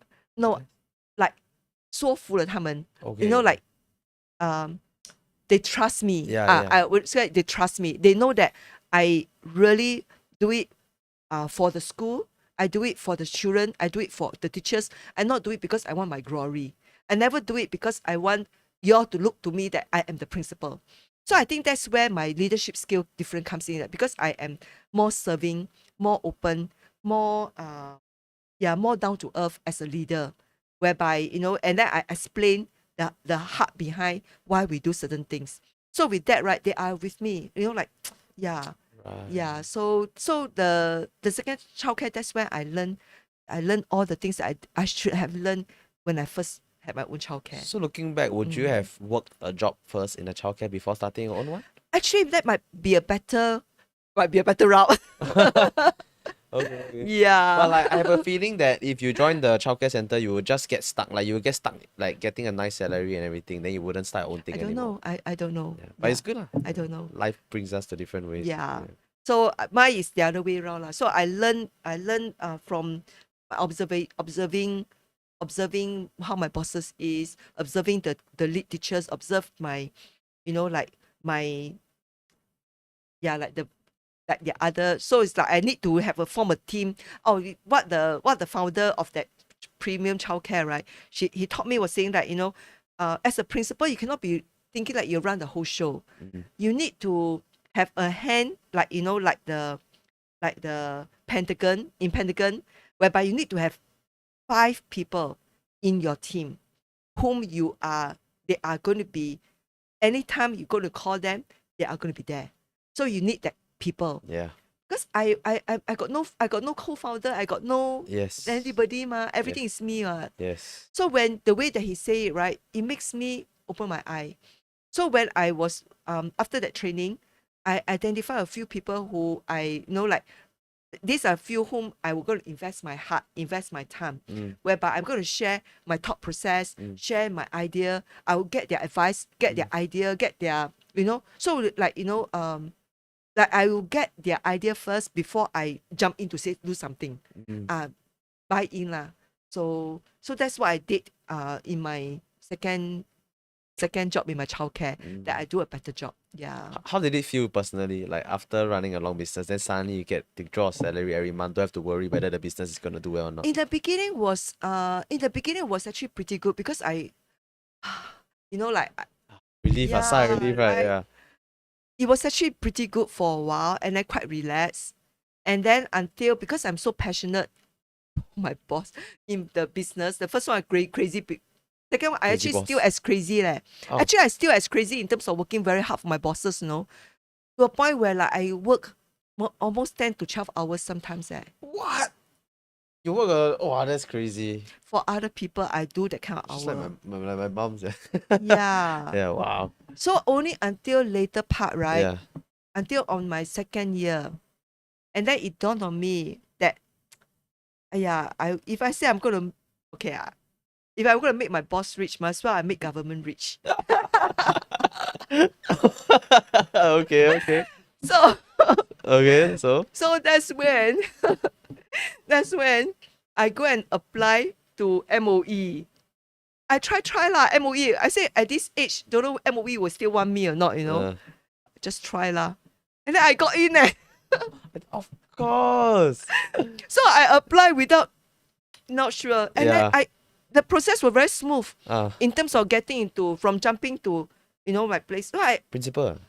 so I go to MOE as a principal. They call MOE kindergarten as a center head. It's inside a primary school or something. Yeah. Right? So I become a MOE center head. Then as a MOE center head, the whole thing's very different. So I felt like the culture preparing me from a solo entrepreneur to become like, the first childcare, I got frightened by the way that they treated people.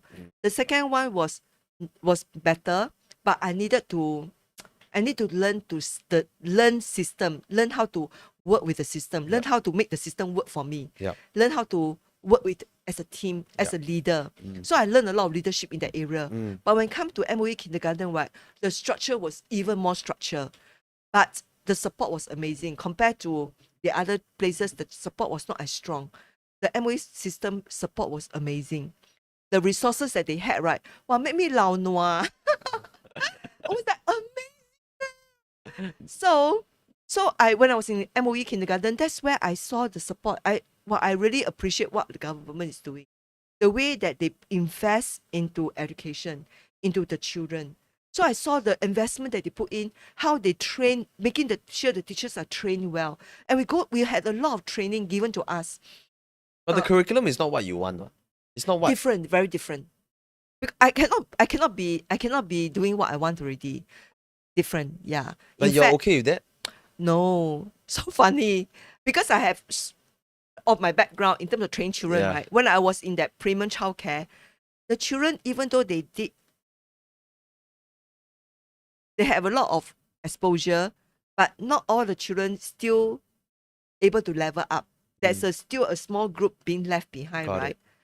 So I actually offer to teach this small group of children who left behind separately.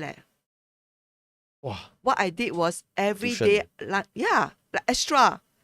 I half an hour take out after their lunch, way before, so they let the teachers know that they maybe let them do their routine care earlier, then they can be with me for that half an hour or 1 hour, and I do reinforcement to this group of children. Oh, the children happy to do.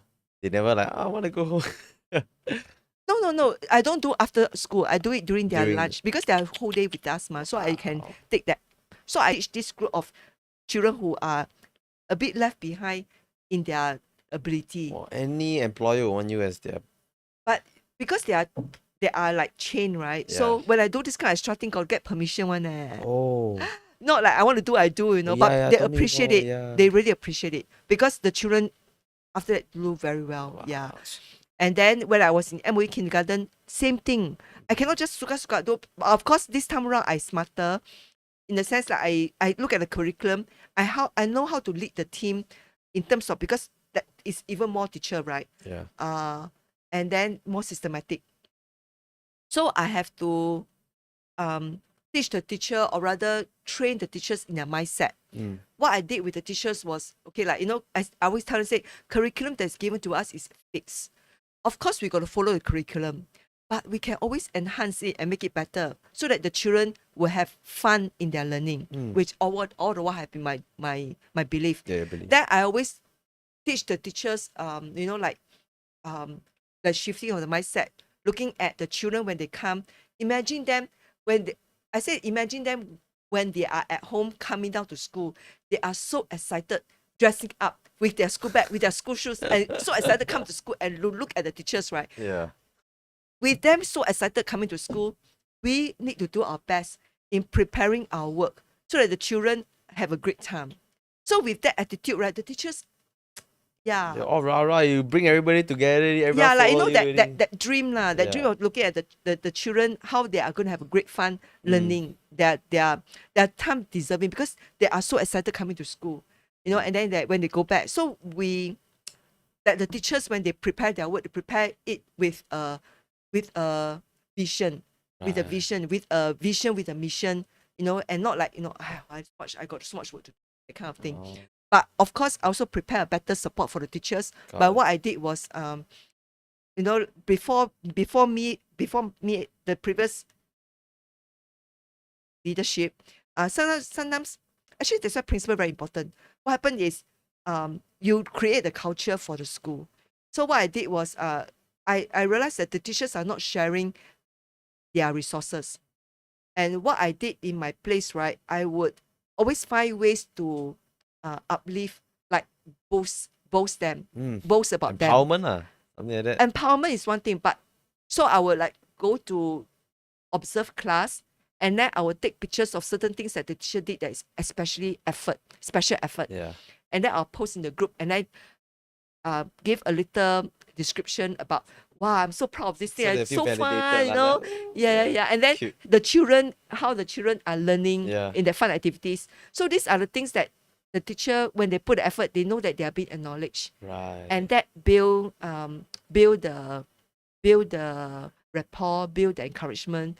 And also I teach the teachers about sharing resources, about, you know, like, you know, so I say that you can actually cut down your preparation work, because your class and this class, the level is the same. Why don't you just share?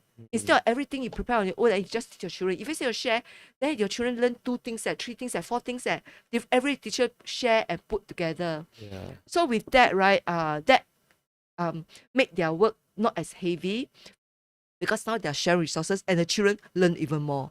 And then we make that as a rapport, as a team, so that they don't feel that you know, left sometimes like, behind lah, yeah, like as if like people take my things. Yeah, it's just team bonding lah, teamwork. Teamwork, more of Yeah, teamwork. teamwork. Yeah. So I felt like that's where my leadership style is different.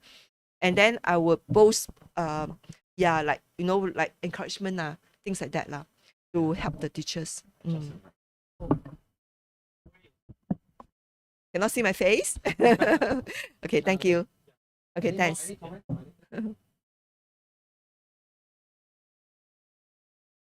Hey, No comments, good or bad lah? depending on the viewership, what kind of viewers come in. Okay. So, Will I be able to see all this later? yeah, you can see it later. It's on Okay. the YouTube. You auto poster one. Oh, Yeah. right. Okay. Okay, so I think maybe you can tell me, like, after your MOE journey and moving to, I think it's a Start Studio already, right? How do you decide to leave the MOE and then start Studio? Yeah. So from selling my business to the next business, it actually was a 5-year gap. I always say bad side itchy. I think because you are that you are all the while you have the entrepreneur blood lah. Yeah. After a while, you still want to do your own business. So at that time when I think I still want to do my own business at the end. You know, like work for my 2 bosses, work for them, work for government, because I made the government rich, right? Government's so rich. yeah, I don't know why I'm teach doing that more, for. because I put so much effort, what. Okay, You know, okay. like I bring in enrollment, You make them reach the text, the still the same. but then very funny when it's MOE, right? I don't really need to do enrollment anymore, auto enrollment. Auto, yeah. Anyway, but so that's why the pivot right now was towards my staff. I built a strong team. Anyway, okay. So I took a 5-year break, right? In between, I wanting to do business again. By that time, I didn't think of wanting to do children business anymore. So I'm thinking like maybe do business that is right now time to look after myself. Because I've not been looking after myself for so long, right? Yes. Of course, my health also recover while I'm working for the other companies. Did Pilates or something like that? I think rest more. Oh, rest. And maybe not as I still chiong, but not as chiong until Like last time lah. yeah. And then so I thinking like maybe do business more for myself, things that is look after me. So I look at beauty, look at maybe health product, something like this. Like e-commerce or what kind? I don't know. Oh, I okay. don't know. So I was just looking, maybe I might even maybe open a cafe since I wanted to do cafe, my bookshop and cafe, right? Yeah. So I'm so open to looking at cafe. Yeah. I'm open to looking at maybe do laundromat, maybe Laundromat, vending machine, all this. yeah, okay. Or maybe I can do maybe supermarket, I don't know, mini mart. So I'm open to do whatever business. Which felt free, right? Which felt like good because you I- can do anything you want now. You're not Yeah. stuck to that. Yeah, but I'm thinking I want to do something, but I don't know what. Anyway, so but so what I was doing, thinking of all these things, I actually got a business coach. I engaged a business coach. Okay. And then so like already a lot of like idea. My business coach is so patient with me because I keep changing my idea, right? And it's like okay, let's come back again. What do you want to do? Okay. So I keep changing my idea. It's like okay, like because for him, he will be teaching like once you want to do idea, who you must understand who are you serving. You must identify the product, right? Go to like they call 4 level, like go to 4 level. So like identify that niche. Because every area, every market has their niche. You need to identify your niche. And then also identify the pain point of your customers. So those days is very new to me. I never think about such things, ma. Yeah. So but the business coach opened my eye in all this area, but of course saw his successes as well. Anyway, so I learn, right? And then yeah. And I didn't think about wanting to do education business until I was helping a child. That time also out of good heart, because the child was having issues Okay. in school at home. And then I in pain, I cannot see the child struggle in this manner, but I cannot take it. Yeah. So I offer my help. So I go every week to his house and do whatever with him. Unpaid. Unpaid, no, they only pay. I just from my heart. I really I cannot see the child in pain, especially since I know the parent and I know the child. Well, I really cannot see the child in pain. So I offer my help and then explain to the parent what I'm gonna do. I just share. I never do this before. I never do home visit to help a child before. What? So this is new, but I do it. And then I went every week to work with this boy. So then and then because it's new to me, so I got to always like read up Yes. and then what might help him. So I read up a lot. I do material and things like that. And then and there was responses. So the boy also become better. He was getting so much trouble in school, right? And then he got a lot of encouragement from me, because he's really good. And then because of encouragement from me, and then I talked to the parent, and the parent also got encouragement, also encouraged him. Then the teachers also encouraged him. Last time keep getting into trouble, but encouragement. Say, wow, not bad, leh. I quite good one. So that's when the parent tell me, say that, like ask me don't waste my potential. Like, this is what you're good at. Don't waste it. Yes. So I think how my journey has always been people encouraging me. Yeah, like like when I first started my enrichment school, because I did the program, then the parent tell me that I did well. Okay. And then how the education psychologist say that whatever that I did, because it's just my heart and I just do, not as like I follow anybody. Yeah. Yeah, and see that what I did was good. And then this one, after with the child result, I mean, was good. Like he didn't get into trouble. In fact, he got a lot of praises and he improved. And he even get an award in school. Was like, wow. So then when the parents say like, ask me don't waste this strength that I have. Yeah, I said maybe maybe okay. I think I go back again to do children business. Since working with him, I didn't feel fearful to meet with. Didn't feel afraid to see children. Like you know what I mean? Yeah. Like okay, I think I can. Back into it again. Yeah, Yes. I think I can. I think I can. I still can talk to children. Like, okay, they have fun. I have fun, and the parent also appreciate it. I think I can do it lah. So that's when I opened to the idea of doing children business. And then once I opened my idea, right, I cannot believe it. I opened because my email. So then there was one day, not long after when I opened the idea, right? Not long after, a email came to through my email, right? Then it was a business for sale. Then this business was actually an art studio. And the price they asked wasn't high. I said, art studio, I all the while in my community, I always do art for my community, grassroots. Every activity, art always end up on my lap. And I do a lot of art activity for my community. Then plus I have a art club. Okay. Because, okay. Yeah. A club? Interesting. Correct. Okay. Then? For my community's sake. Okay. I know why already. I know why I got this art club.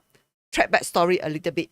Because I did a master program in social development and community leadership for my grassroots. So in that program, right, one time they did we did some kind of like create a program for the community, things like that. So then my idea was to serve the senior. I wanted to serve the senior, and then I'm thinking of the retirement village. Those days got no retirement village. I actually in my thesis I wrote retirement village. So I think later on they copy me one. I feel like there's a business now, a retirement village. Yeah. Because that time don't have. Yeah. So I actually wrote in my thesis about retirement village. So I said I want to serve the seniors, Retirees, because like retirees, like they work so hard already, and then I was thinking more of like people who are not like very very poor group of people, but people who maybe they can afford, and then they want a better lifestyle, even though they already they are retired, but they want a better lifestyle. So I dream of that group of senior who can afford, and then want a better lifestyle lah, basically better quality life. So I dream of what kind of village it would be. A village whereby there's going to be a lot of support given to them. Seniors serving senior. The younger senior serve the older senior, serving each other. And then they will have like a lot of community whereby, everybody put in their skills. What never do? Okay. Anyway. So that was my retirement village, right? Yeah. And then I start small lah. So I start small by doing in my community, in my grassroots community. I start a painting interest group. Okay. So where the seniors have interest in maybe art come together, because I always do art in my community, right? Yeah. I say, okay lah, so I do art. So I do art. I set up an art interest group. Yeah. And then and that time is in the park. So we did it once a month at the park. At the park. So every once a month, right, I will set up table and chairs, and then advertise, because it's a community. Yeah. So the neighborhood all come down. Yeah. Then subsequently they like it. So it's been around it's still around. The club's still around. Okay. Well, you started organizing whole club. Yeah. So that club is actually painting class, painting on acrylic paint on canvas. Yeah, I had that club. Okay. So why did I talk about this? Oh yeah, okay. So I've been doing arts all the while, right? Yeah. Plus I'm doing arts for community, plus I have this art club. And then the seniors all paint very well. And then what touches me when I do this community club, the interest group, was the seniors. Some of them will share, right? Some of them are like maybe at their 60s or even 70s. They say the last time they painted was school days. Can you imagine? And they're painting. They have not done painting for so many years. Yeah. Since school days. That means like maybe at their 10多岁. But not everybody's into painting, yeah. No, but they like painting, just that they never do. Okay. Because life move on. Like this for kids lah, don't do it. Yeah, like once you leave school, you don't paint anymore, right? Yeah, I also don't paint. Yeah, so they don't paint. So when I started this art club, right, then they come back in, they were like, wow, I can do painting again. And because of their interest, right, I engage an art facilitator, pay an art facilitator to actually teach the seniors how to do painting. So, and their painting all become very nice. Yeah, so our art club are very impressive. A lot of other places actually try to imitate what we do, but they can't sustain the way that we are. Anyway, so my art club is called Artistry. Okay, so because I've been doing art all the while, so when this art studio business want to sell, right? Yeah. And because of my art background, and then I also got certificate in art, and I also do painting myself. And I say, okay, quite interesting. And so I go and approach this business who want to sell, right? I saw the advertisement on Tuesday. I made appointment to see them on Thursday. By Saturday, Sunday, the business is mine. Because the guy who want to sell the business, he's so desperate in letting go of his business. Long story short, he's desperate to sell his business. He need the money or what? He just got no time to run the business. He has his own business. His girlfriend, he set up the business for his girlfriend, and his girlfriend, they quarrel. Once the business started, the girlfriend left, and he has to hold on to the business while he has his own business. Okay. Anyway, he hold on for 1 year plus. He cannot take it anymore, and so he let go. And then when he saw my background, and then he feel that was why he set up for his girlfriend, because his girlfriend was an early childhood teacher who is good in arts. Yeah. And then but they quarrel, and then they split up. So then, because I'm also early childhood teacher and I also good in arts, then he says, then he says, I think you are going to bring this business to a better place lah. So that's why he has a few other people who are interested. He gave it to me. How much was the? He sold to me 15K. Oh, that was okay. Wow. Yeah. Okay, run for 1 year, 15K. Interesting. No. He bought it from another people. So I'm the third owner actually. Oh. Yeah. So he hold the business for close to 2 years, 1 year plus. So when you buy a business, right, what do you actually buy? The setup lah. The setup. Okay, his name is already called Start Studio, but he never registered Start Studio. He parked the school under his company name. So it was never a registered school. Okay. So when I took over the Start Studio, and then I just keep the name and I register the Start Studio as a private limited. Okay. So that would be one thing. And then I took over everything that he left behind lah. Yeah, so he's like set up the whole place. And all the clients also? Or? But his client only... Handful, very little. Really. Then would it have been more worth it for you to just start an art school yourself? Yeah, probably. But when I took over, right, because it's already a setup, and then people already know it's a school, and then I just needed to enhance it, lor. So what I did was, after I told because I still a business coach, right, and then when I told him that I actually got this art school, he got a shock. He said, "You're serious?" I said, "Yeah." And then he says, "Okay, so because I already got the school." Oh. I got it so fast, right? Of course, there are some students, so he was able to pay a little bit of the fee in the beginning. And then, so funny. So we go back again to like the drawing board.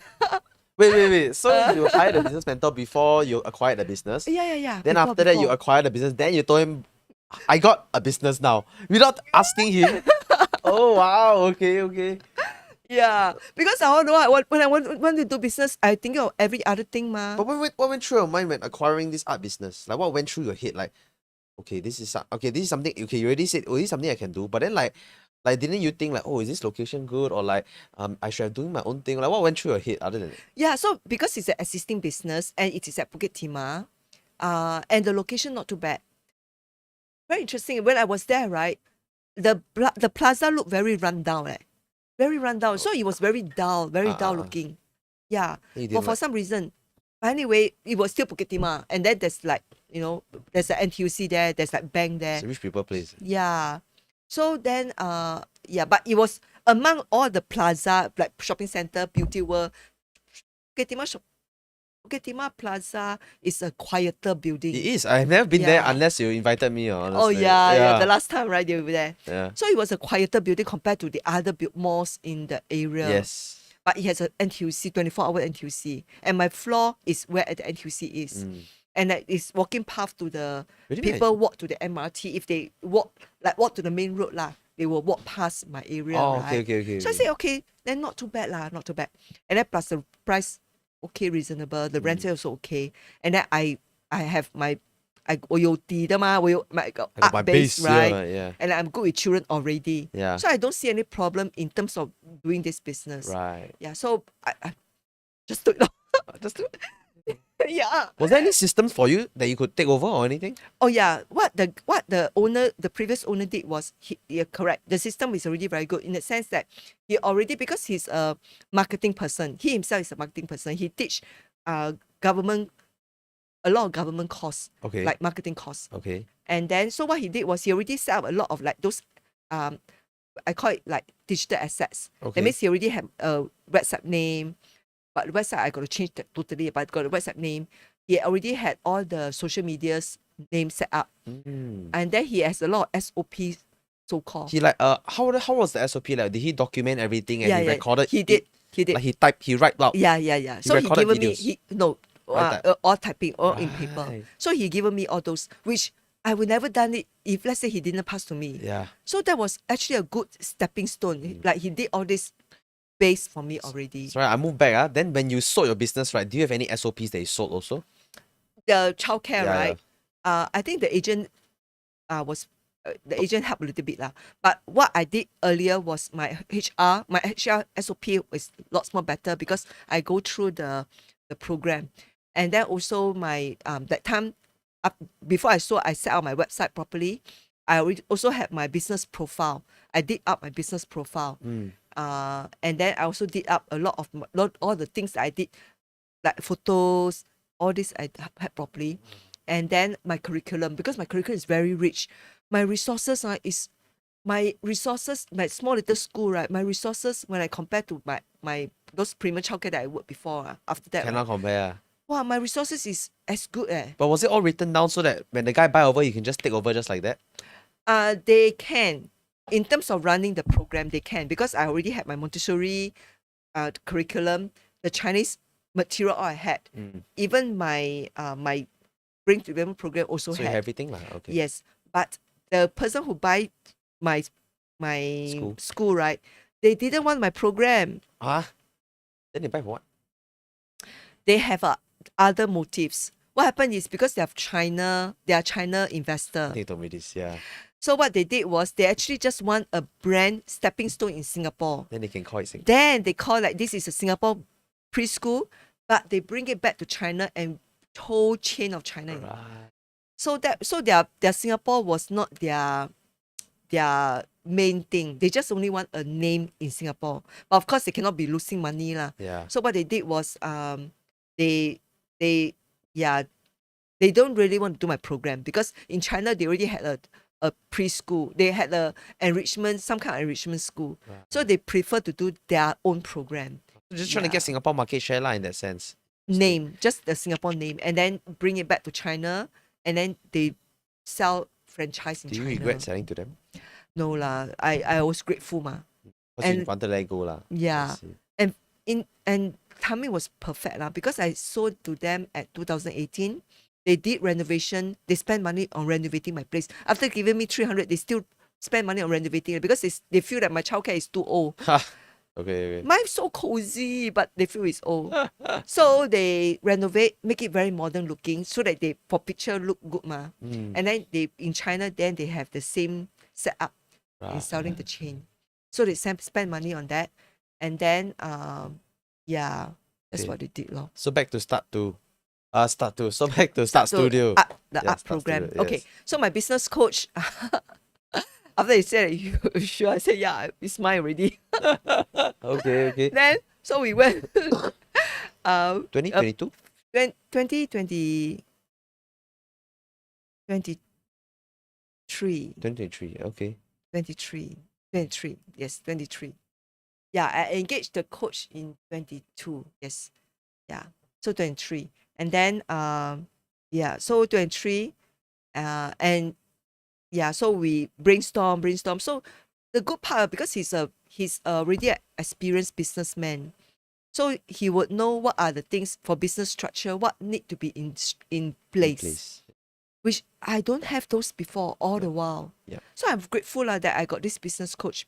Like I never know that business need to have all this structure. So like basically it's basic I don't know.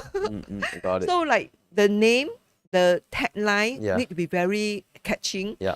You need to very, very clear who is your customers, audience, yeah. their pain point, who do you want to serve, why they want to choose you. I Yeah. never think of those things before. Then also like the niche. So of course he helped me identify. Yeah. And then he did also a bit of research on his own, and he was talking about how so cute, right? Because the start studio name, right? And then START. I was thinking like START, what can the name be? Like acronym, right? And then I was asking the teachers in my the teachers who follow, like they're all freelance lah. So we brainstorm SERT could be what. And then the last T, so funny, I don't know whatever STAR, cannot remember what they stand for already. But the last T, I come up with therapeutic art. That was That was your I thing. come up with, right? Yeah. And then I just share with my business coach that therapeutic art, right? And then he was using it, and he come up with like therapeutic art and build resilience and confidence in children. Wow, perfect. So Steady. that becomes the niche of what area. And then based on how I help the other child, in terms of that's where he give me the confidence that I can still work with children, right? When I work with the boy, when I go to his house to help him, whatever thing that I want to help him, right, be it shifting his mindset and help him to empowerment, affirmation, help him to have a right attitude towards things or whatever, those emotional stuff to help him change his mindset, right? I cannot just every time when I go there and just do all this program with him. I need to engage him. So how I engage him, I always must, every week, I must think of a new game. Every week I got to bring new toy Yeah. Wow. games and toy to engage him, to keep him occupied. Wow. Was this your first few students? My first student, Wow. I never Experience I before. never experienced going do home one. Yeah. So I did that. And then when I was in art school, right, then I thinking maybe I do whatever that I do with him in terms of helping children, that now I add art inside. So that's when it all comes in, and slowly it pivot, right? Where and that's when together with my business coach, we come up with a brand called Crafting Confidence One Brushstroke at a Time, which is a tagline. And say this is like his best tagline of all the business that he had. I said I love it too. Yeah. And then where we come up with I come up with the thinking of the art program that the previous owner had, because they so I restructured it basically. I restructured it. I added, we come up with a 3 program. I call Growth Art, which is the program that I wanted to help children in their emotional well-being. Then the Skills in Art, which is the painting class, which is what they all the while been doing. Children come in to do painting. And then I add in another one, which is called the drop-in art. So this drop-in art, that's when the idea is like, when the children is free or parent is busy, the children can just come in and do art with me. So that's how the 3 program give birth to this 3 program, give birth to our tagline, give birth to the whole art studio. Yeah. You were telling me that. Sorry, you go. So but of course, from then 2 years and then now, refine. So I felt like, and there's a lot of good.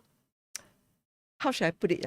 It's like, as you go along the way, then you also help children along the way. Then you also find your strength and what click. Yes. Yeah. And with the children, right? So that's when I realized I actually had a lot of other certificate that I never used last time, like practical counseling. I got certificate in practical counseling I never used. Ayo. Okay. Yeah. I mentor youth in church. So that's how I got the practical counseling. Okay. But I never do that with Anybody? childcare children, And then so I use that when my skills in mentoring, my skills in understanding children, because I know child development, I know child psychology, I know how to talk to parents, I know how to talk to children, I know how to engage the children, I know what able to help them to understand, how to make things simplified for them to learn better. So these are natural already. I already know. Subconscious already, honestly. Yeah, correct. It's easy. Yeah. So right now, just add in the art component in there to engage the children. Right. Yeah. So how's business now? I won't say it's like, okay, we are able to have new student, enroll student every single week. Yeah. people do get to know about us. I think the name is better known now. People are more and more aware of what we really do, that our art schools are different from all the other art schools. So I always say that, we are into therapeutic art. We are not like just a normal art school where children just come and learn art technique, and then children become very stressed because they need to take the art technique right. Or if they do wrong, then they get criticized, or So we don't do that. We do therapeutic art whereby the goal is the process where the children will feel like calm their body, relax their mind, calm their body, and also whereby they gain confidence in the process of painting. So I always tell a parent, say like, because my art school is the children paint what they like. They choose what they like to paint. It's not like everybody paint the same thing. Yes. So somebody might paint a cartoon, somebody might paint animals, somebody might paint flowers, somebody might paint landscape, somebody might paint robot. Anything that they want to paint, or paint dinosaurs, whatever, right? So they choose what they like to paint. And then secondly is when they paint, I'll tell the parents, say that, because the children are already interested, because it's something that they like to paint, then make their painting exciting.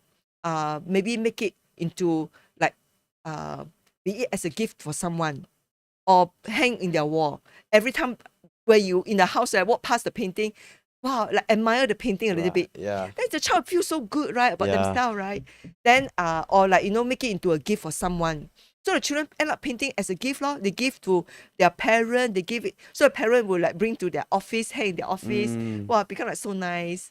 Or become a gift to teachers, gift to siblings, gift to grandparents, gift to auntie. So I got a child, right? Wow, I love this example. Success story. This is my success story. Other things about children who transform in their character or in their emotions, but I'm talking about the art itself. Success story of the art, building children in their confidence. So what happened is like this dad, right?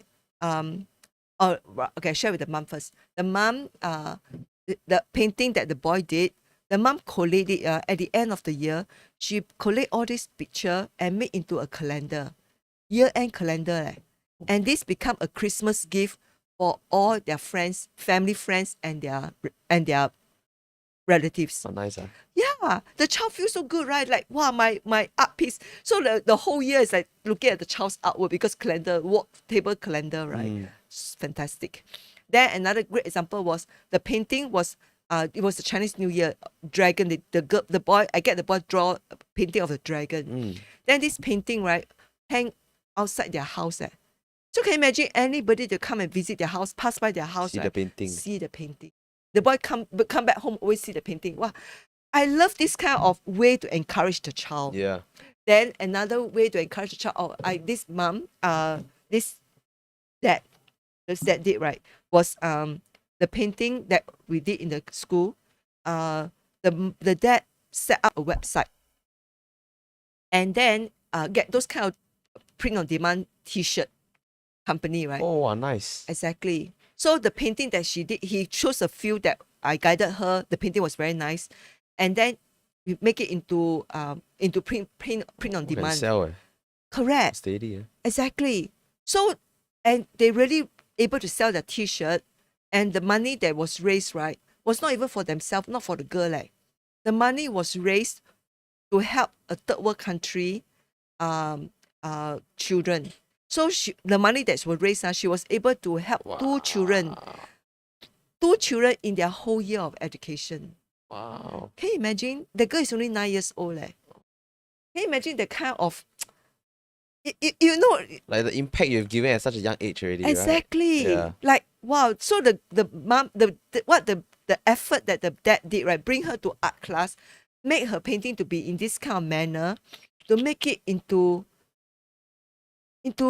impact to student whole year of education. So it's called Kaina for Ranger. I'm just very impressed lah. So I this is the thing that I'll tell the parents, like, because my art school is so special, the children paint what they like, make it into even more special for the children. So then the parent, when some parents they will make it into like Christmas present, Teachers' Day present, friends present. So subsequently, we always have this paint for paint for each other lah.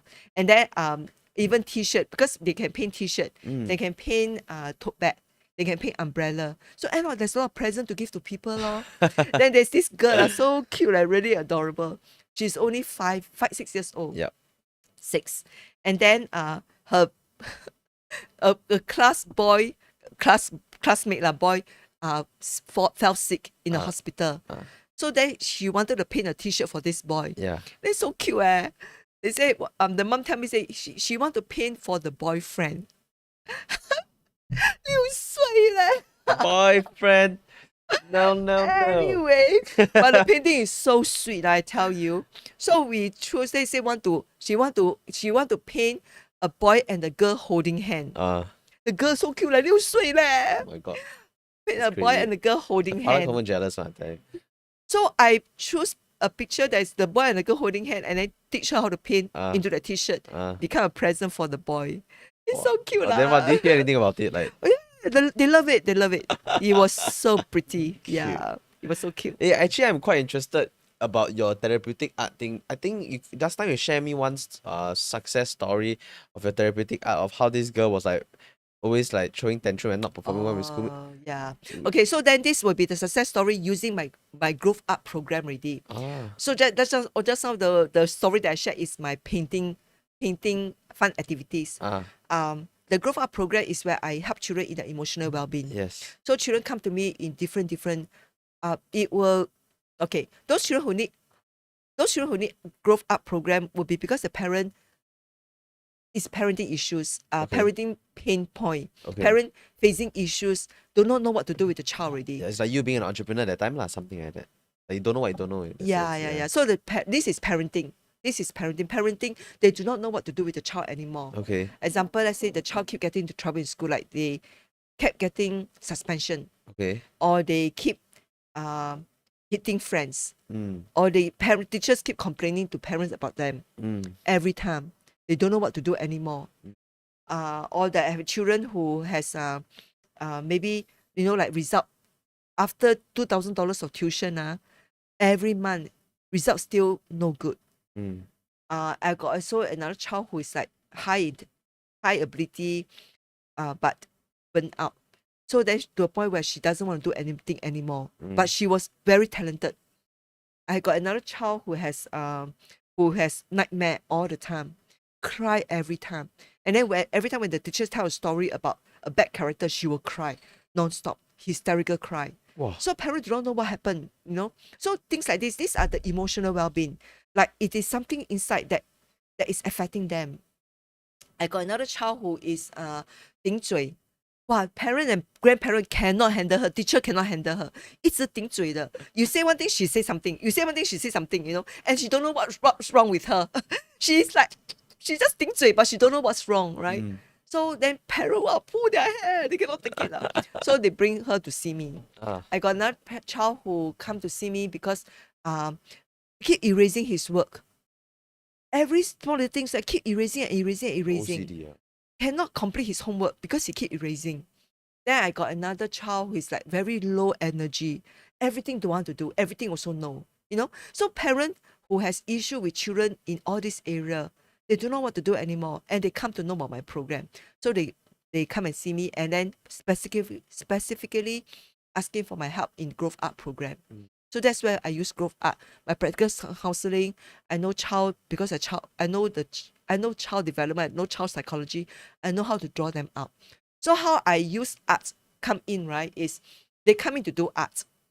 But my approach will be different. Sometimes it could be just painting, and then through a painting I chit chat. So through chit chat they can open up. Sometimes it could be because of something that I needed to talk to them about, but there's no entry point yet. I might actually wait for the third session. First 2 sessions just painting, because I know I need to talk to them about this issue, but there's no entry point. The child is not ready to listen, and I couldn't talk to them yet. So it's just painting first until able to talk. So parents have to trust the process, that trust the process that I'm doing with the child. It's not like first session, second session, third session, I immediately can do one. I can't. I cannot do magic. So parents have to trust me when I do that.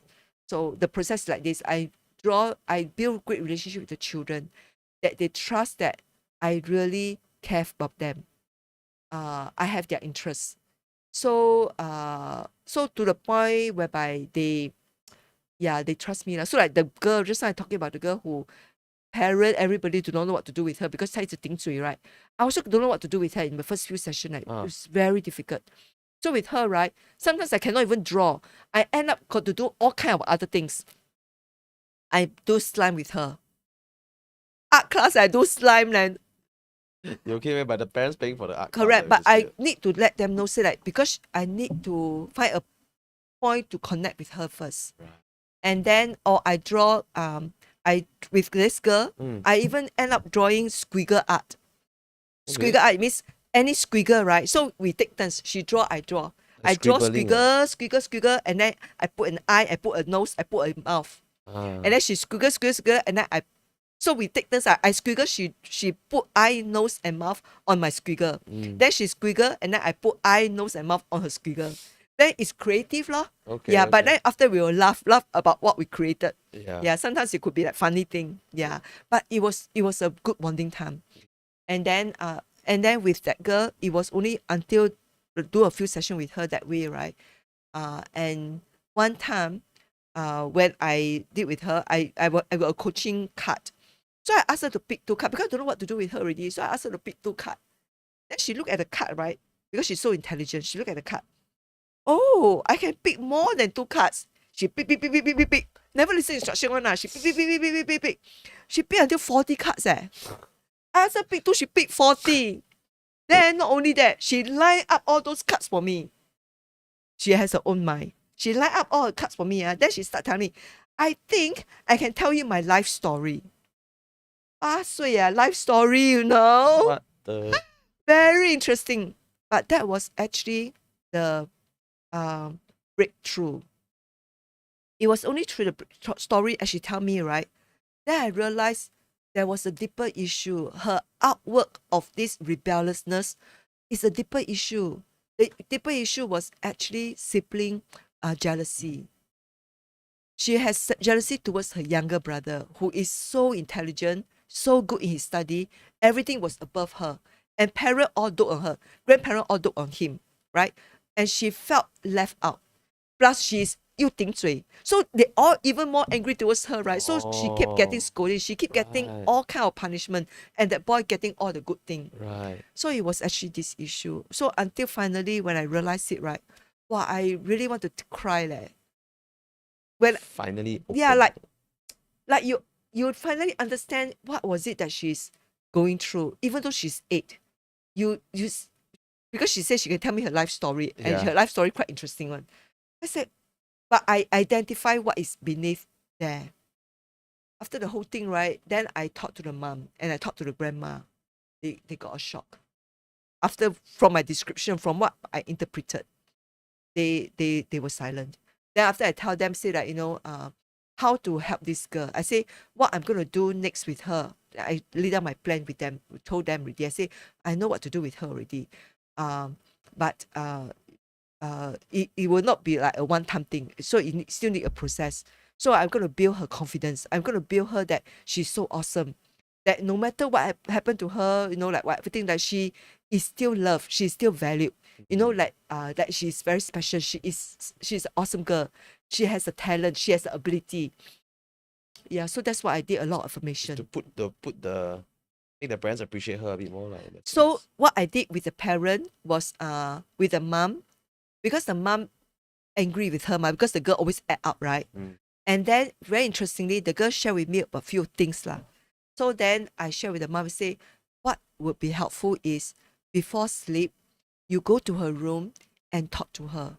You don't need to just give her a hug, talk to her, and let her sleep nicely. Because the girl tell me, say like at night, she sometimes don't want to sleep because she's waiting for the mother to come in. And the mom don't want to come in because the mother is angry with her. So that doesn't help. So I share with the mom, say like, you know, every night, you know, whether you're angry or not angry, you just go to her and then let her sleep in a peaceful way, so that she will be, you know, have a good night rest. Right. Yeah. So I say that would help. So as she next day she don't have the because when she don't sleep well, the next day 脾气一定不好的嘛. Yeah. So that's what I help the mother to identify for the girl. And then another part was to identify, see like what are the area that she actually was, like Lacking. let in. Well, your therapeutic art is just therapy, honestly, at this point. Yeah. Then art is just to open up the conversation. Correct. So that will be this area. Then another one with the boy, right, was sometimes like this boy who has a sensory issue, who has keep erasing his work. And then in the painting, he also keep erasing. And then what happened was I helped him to see, like, I says, after I done this, right, then we did the painting, he keep doing work, right? Then we did a mistake. And then I tell him, say, like, yeah, and we work on the mistake. I say, like, of course, we always got to come up with the story first. I don't straight jump to him, right? So I tell him, say, like, the reason why I love to work with acrylic paint, because we work with acrylic paint, I say, the reason why I love to work with acrylic paint, because it is a very forgiving paint. Told him that. I say, why is so forgiving? Because when you see a mistake, right, and then you just need to know the mistake already, and then you dry it, and then you correct it, you paint it over, it will be all right. I say that is how we can treat our mistake. We don't need to like look at our mistakes and then blame the mistake and become so angry with the mistake that I keep looking at the mistake, like, so everything is like, why?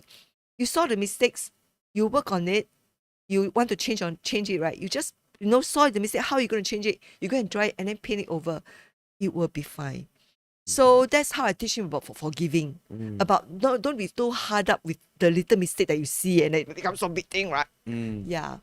So that is how I help him. So the painting, that process, becomes a therapeutic session to teach him. So it's different approach. So it's very personalized because different circumstances require different thing. So that's where Start Studio Growth Up program comes in. Yeah. You want to take a water break? You talk a lot. Okay. Oh. How long are we in already? Really? 2 hours already? My, oh sorry. Take so long. It's good. The camera is okay.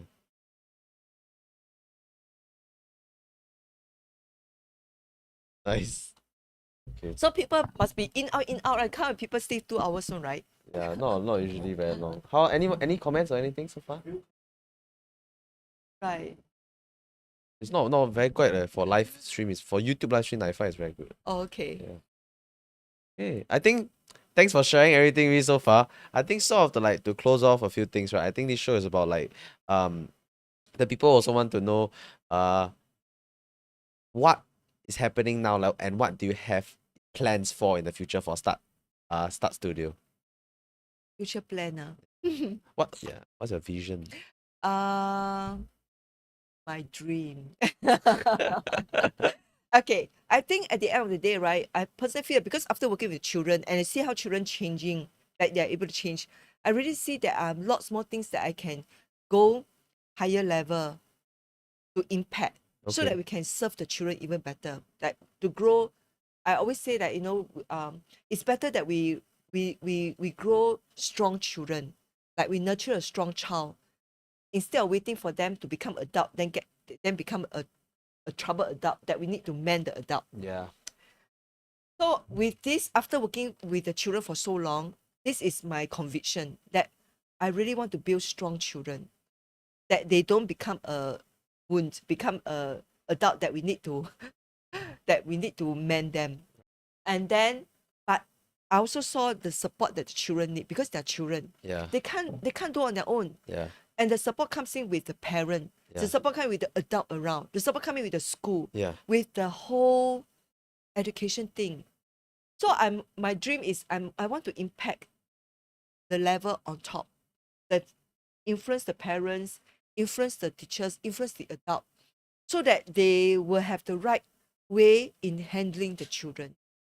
And then with that, right, so that's why my dream is that I wanted to be able to maybe opportunity to talk to group of parents, group of teachers, talk to even the ministries, the maybe the even the the policymakers, yeah, in what way that we can make the environment better for the children for the future.